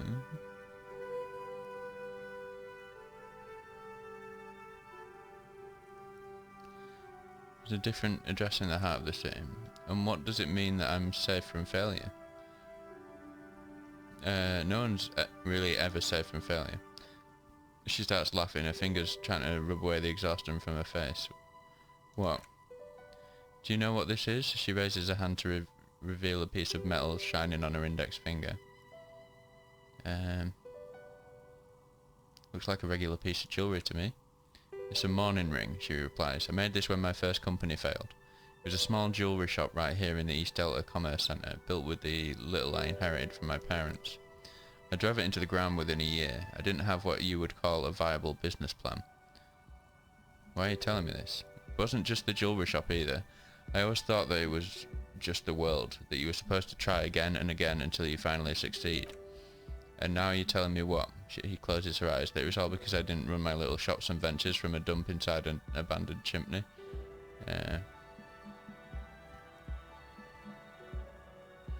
Don't call it a dump, you've made it nice and cosy here. Yeah, she stares out of the window, not really hearing your words. Or maybe it's the entire world that's cursed. It's such a precarious place. Nothing ever works out the way you wanted. That's why people like role-playing games. You can be whoever you want to be, you can try again. Still, there's something inherently violent even about dice rolls. It's like every time you cast a die, something disappears. Some alternative ending, or an entirely different world. She picks up a pair of dice from the table and examines them under the light. Thought gained, the precarious world. But anyway, thanks for sharing your theories, officer. She gives you a tired smile. Came back to pick up my die. Very good. That will be 7 real for one custom die. Yay! 1 universal die for we're all untethered. The dice maker opens a desk drawer and hands you a die. Feels icy. Just holding this die in your hand sends a jolt of cold down your spine.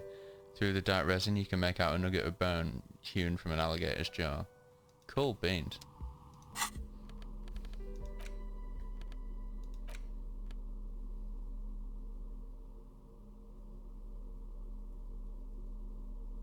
Oh, so we get white checks for getting the die.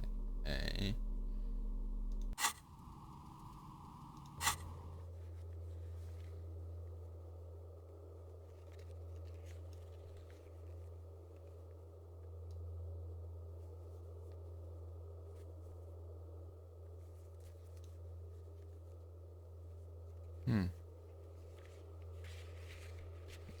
Oh. Don't seem to be any new ones. Not that I can see anyway.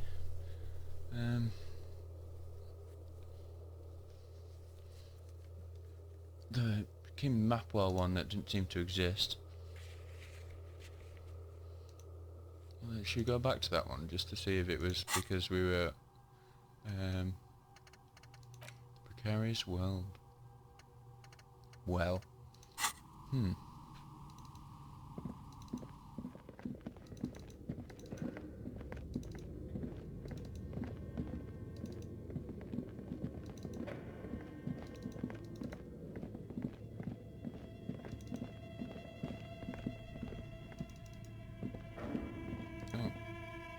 what's new about the door? Star on the other side of the is closed for the night. Come back tomorrow. Ah, so what? We have to.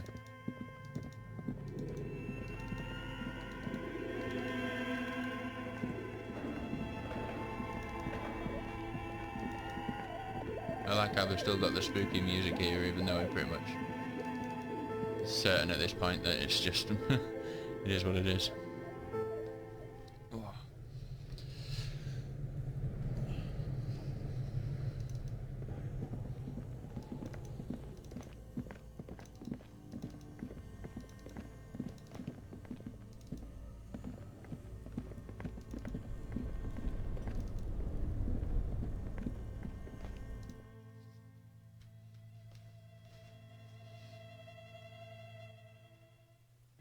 Okay, so we got 55 minutes to kill.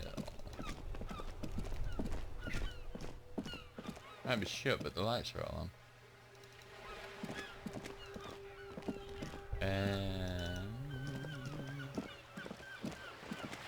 So where is that meeting anyway? Looks like a minuscule blizzard is stuck in there. No, look at the map tab in general to see which white checks have opened.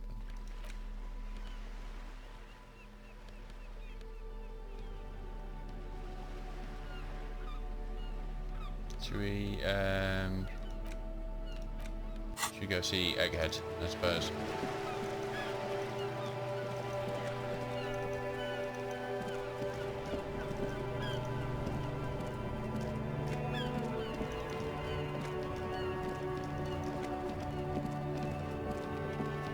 God, I've been playing this game for quite some time now today.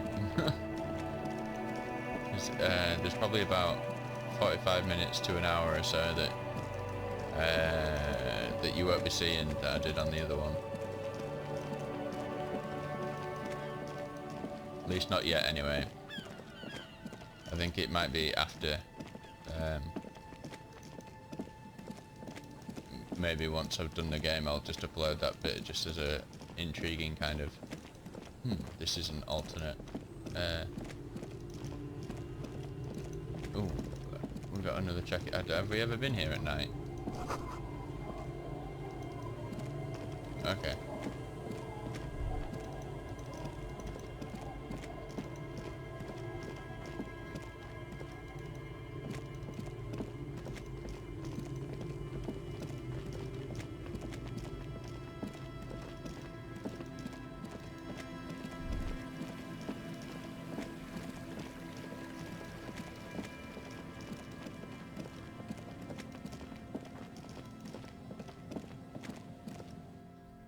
See what Egghead makes of this tape.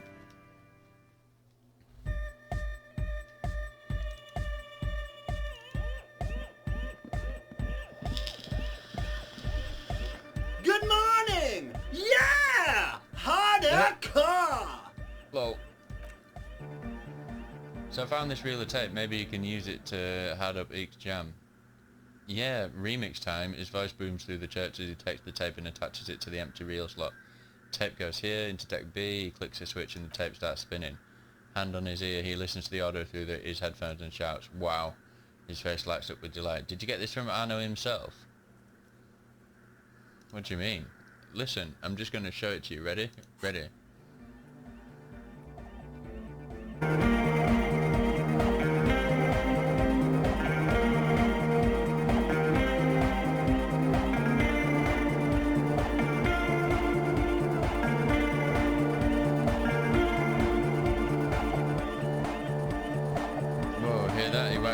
The signs match perfectly. Now if only we had the beat for the full assault it would be unbelievably hyper. What is this? Estelle looks up from her contact mic. It's good. How do you guys do that? Do what? I just found a random tape and brought it to Egghead. He's just incredibly good at remixing. Yes, but what if Van Eyck based his remix on some forgotten local melody, like a folk song, and just found the original piece that inspired him to create this jam? That would explain why it fits so well.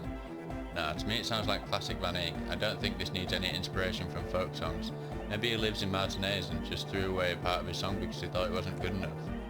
I think it's just happenstance, chaos in action, contingencies of our limited existence. That and Egghead's fantastic talent he nods to his friend behind the turntables.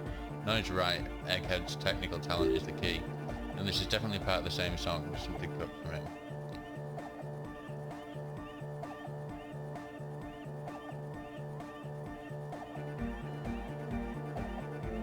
Esel's right. Be how it may, if it fits, it fits. He bumps his fist in the air. Bring up the volume. What about the bass? Do you have any ideas for that? Oh no. Yeah, I remember you said it needs bell and bass. What if we use that crazy sound assault from Suna's experiment? Or... but contained, tamed it, made it pulse. Oh, Egghead's puzzled face turns into a wicked grin, but how? What about that compressor Andre was setting up to achieve some sort of parallel processing? Don't be too hard on yourself if you don't figure it out. I think the jam's already pretty ultra. But it could be hyper hardcore. Interfacing.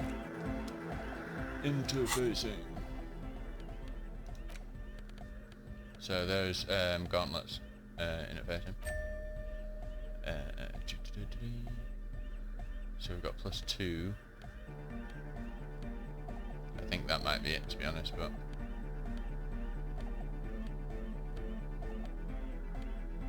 There's those other gloves, but they're just 1, and we're wearing something that's 2, so...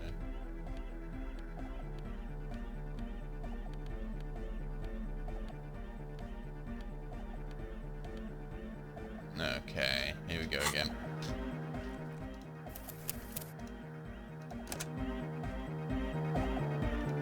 Good morning! Yeah! Hardcore! First time, nice. Sidechain the beat. Sidechain? What does it even mean? I know what it means. Listen, you can use the compressor to select between which track it's compressing, either the auxiliary signal or the main input from the tape. Make it alternate between the signals. Okay, I'll let them off. The compressor controls the gain based on the level of the signal on the aux sidechain input.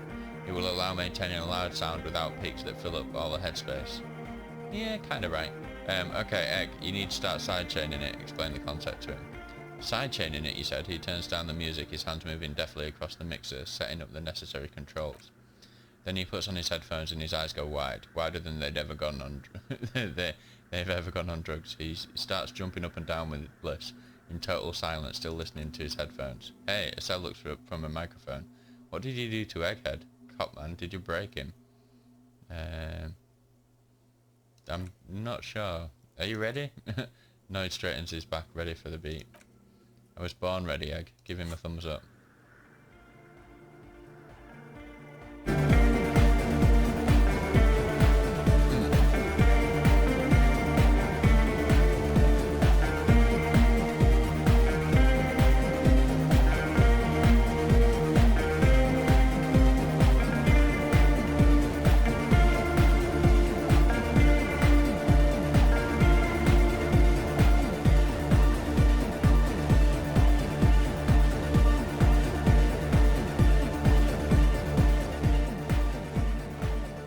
The audio assault is glorious. The speed freak dances on the stage, intensely waving his hands in the air.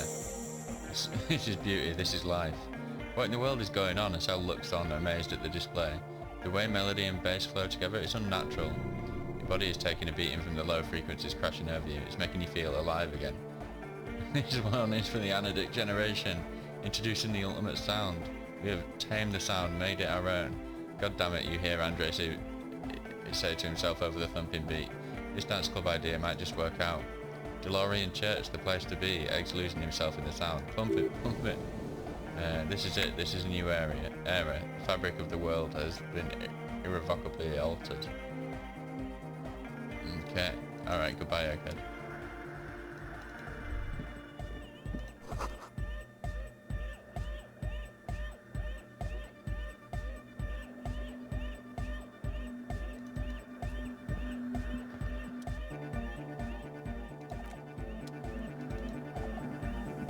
Yes, what is it?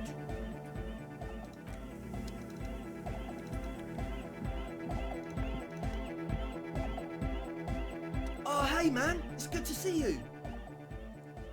Composure. Do you have anything that gives us composure?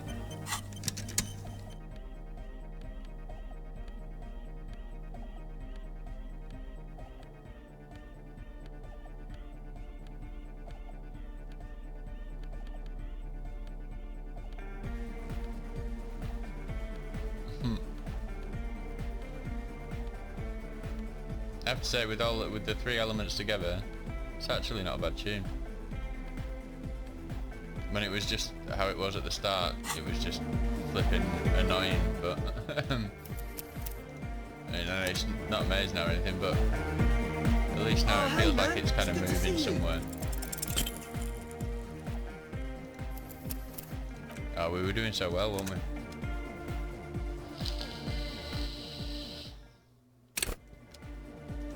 Oh, hey man, it's good to see you.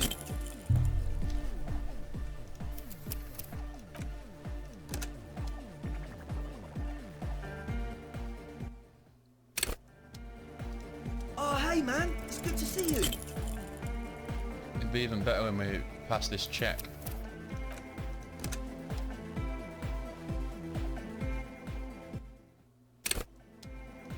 Oh, hey man, it's good to see you. Hey!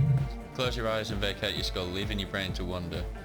Where did that little fluttering light go? Total darkness. Total darkness. You sink down the darkest fathoms of your own personal deep, vertebrate by vertebrate, through the unformed skulls of your mind. Okay. Bit of a... He's not reading from the same hymn sheet we are, is he? Here it will begin. Where did the church go? Who fucking cares? No, not good. Orgasmic. Oh, don't worry. The music's still there. It's you who is gone. This is a pivotal moment. Try not to piss yourself. Nothing. Just the immaculate silence of your spinal fluid. Electrified. Psst. I'm gonna let you in on a little secret. Every vertebrae in your spine is an unformed skull ready to pop up and replace the old one. Like shark teeth. The one you're currently in has a little brain forming in it, waiting for its turn to rule the world. In the spinal cord! What is happening? From what I can see, it's about to bust a move. Yeah, let's go for it.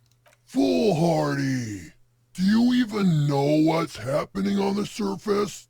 Maybe 1,000 years have passed. Or maybe you started spazzing out like 2 seconds ago. With your eyes still closed, the first thing you feel all the way back in the pivoting darkness of your own torso is warmth. You have become a triumph of rhythmoplastics, somewhere in a smelly wooden church on the coast of Revachol. The wounds from the war that you've waged on your body are healing, twist by twist, turn by turn. You must have touched upon an entirely new way of moving the human body. Every motion is pumping your brain full of endorphins. Open your eyes to the pioneering glory of hard style. Open your eyes and dance like you've never danced before. I have a feeling this is going to be comically bad.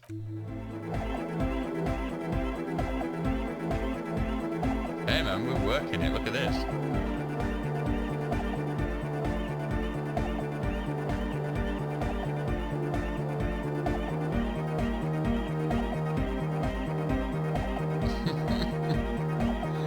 Oh man, I might have to see if I can make a GIF out of this and put it up on Reddit. Oh man, that's pretty cool.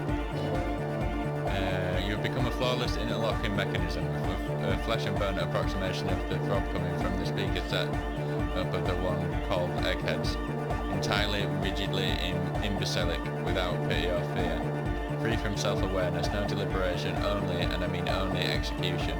Oh my god, the speed freaks would be leaders stand slack-jawed in disbelief at the hard corners on display. He whispers to himself, no way. Yes way. With his reel-to-reel mix-up blasting the anthem of the future that'll never come, the young man observes she moves for a second. Then blasts into the same hideous pattern yelling, ah!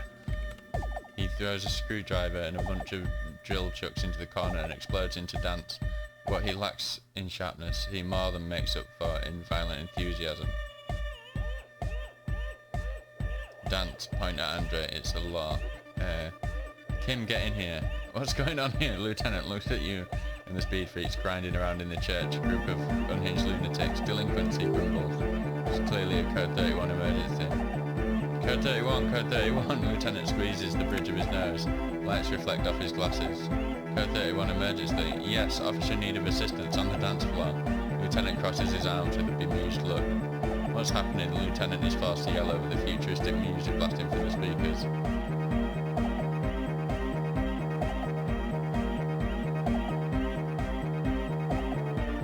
Doing anything. The music made up its mind a long time ago. I'm just implementing.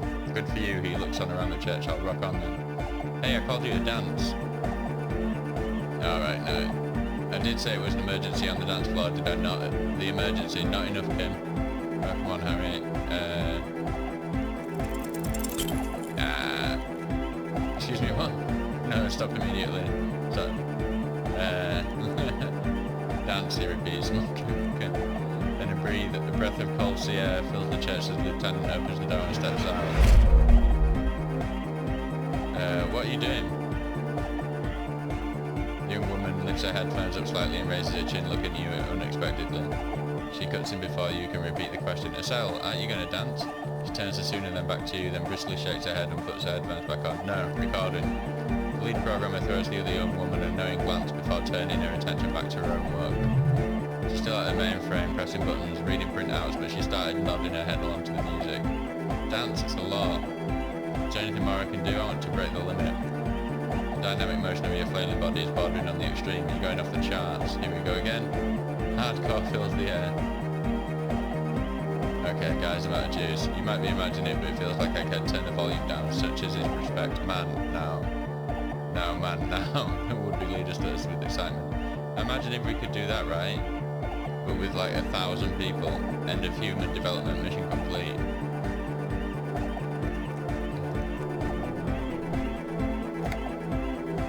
Cool.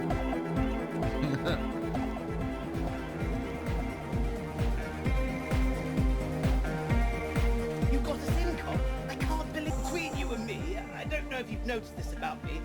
I'm a little suspicious of authority. But you really came through for the hardcore underground. But what's on your mind?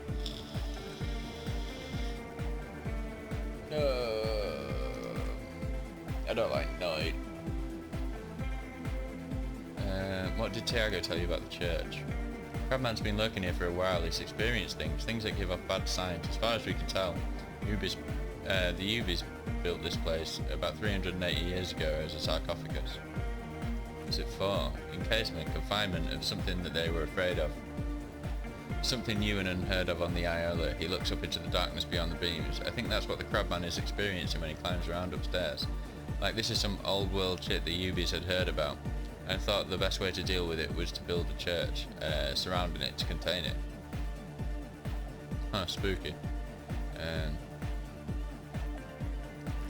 whatever. Take care, noise.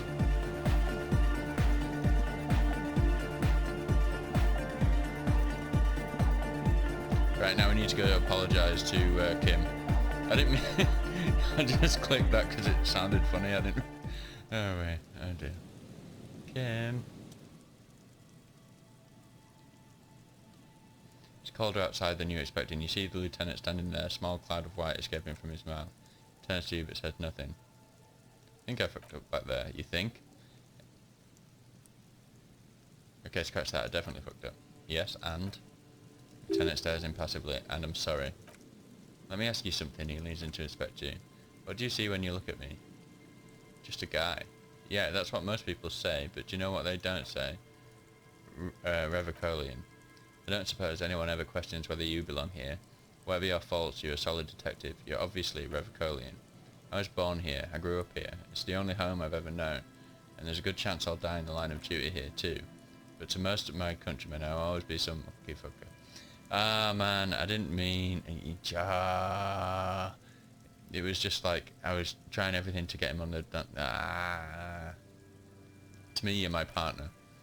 For a moment, the Lieutenant seems to be suppressing something uncomfortable, and he clears his throat. The Lieutenant's not comfortable with emotional openness. He's eager to change the subject. Well, good, because we are partners. Now, I have some personal matters I'd like to get in order. If you don't object, I'm going to leave the rest of the day's investigation to you. Go ahead. Try not to break anything while I'm gone. I'll see you in the morning, Detective. Ouch. Can we load a... When was the last autosave? Yeah, I don't want to... We're going to have to go through that physical check again, but I don't want to piss Kim off. Like I said, I didn't mean to do that. Oh, hey man, it's good to see you.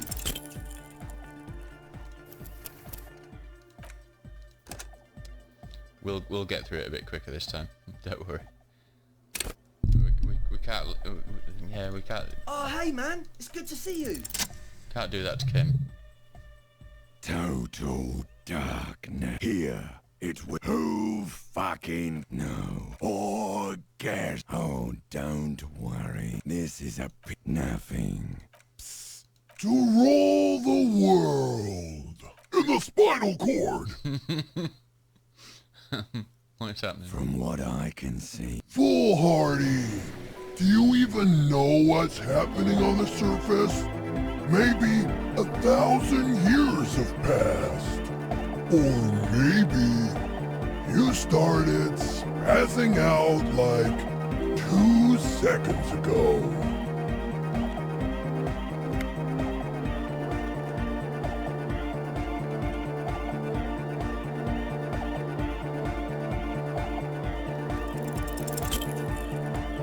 Oh, you have to do it, okay. If you take that reality check and fail it, you have to use that option. Okay, so that's makes me feel a little bit better at least, because I was forced into doing it. Oh, hey man, it's good to see you.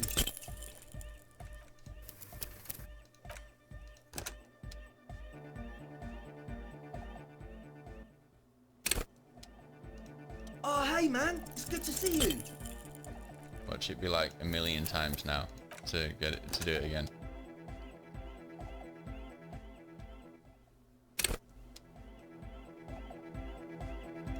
Oh, hey man, it's good to see you.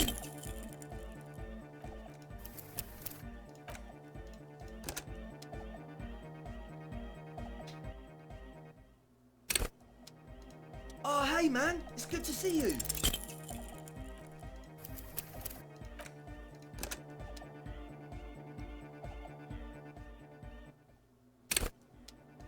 Oh, hey man, it's good to see you. It's gonna be in it. Ah.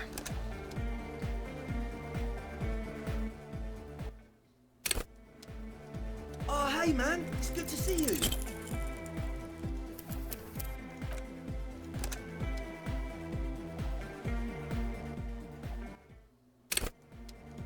Oh, hey man, it's good to see you.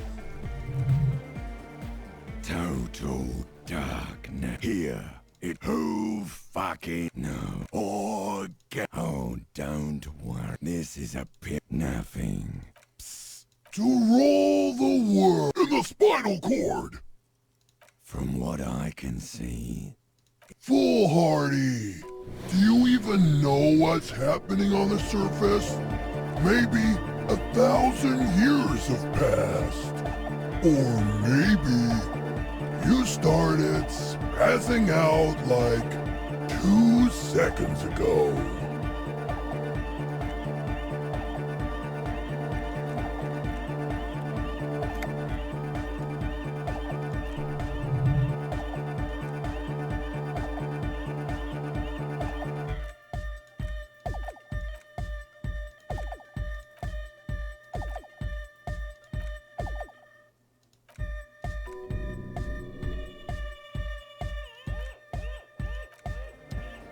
Okay. Successfully got to the point where we haven't racially insulted our partner, so that's good. Okay. So 21:35. I think we call it for today. I've been playing a long time today, and so start of next episode we'll try and get his gun back. We'll see how that goes. So thanks again for joining us, and I'll catch you in the next episode. Alright, see you in a bit.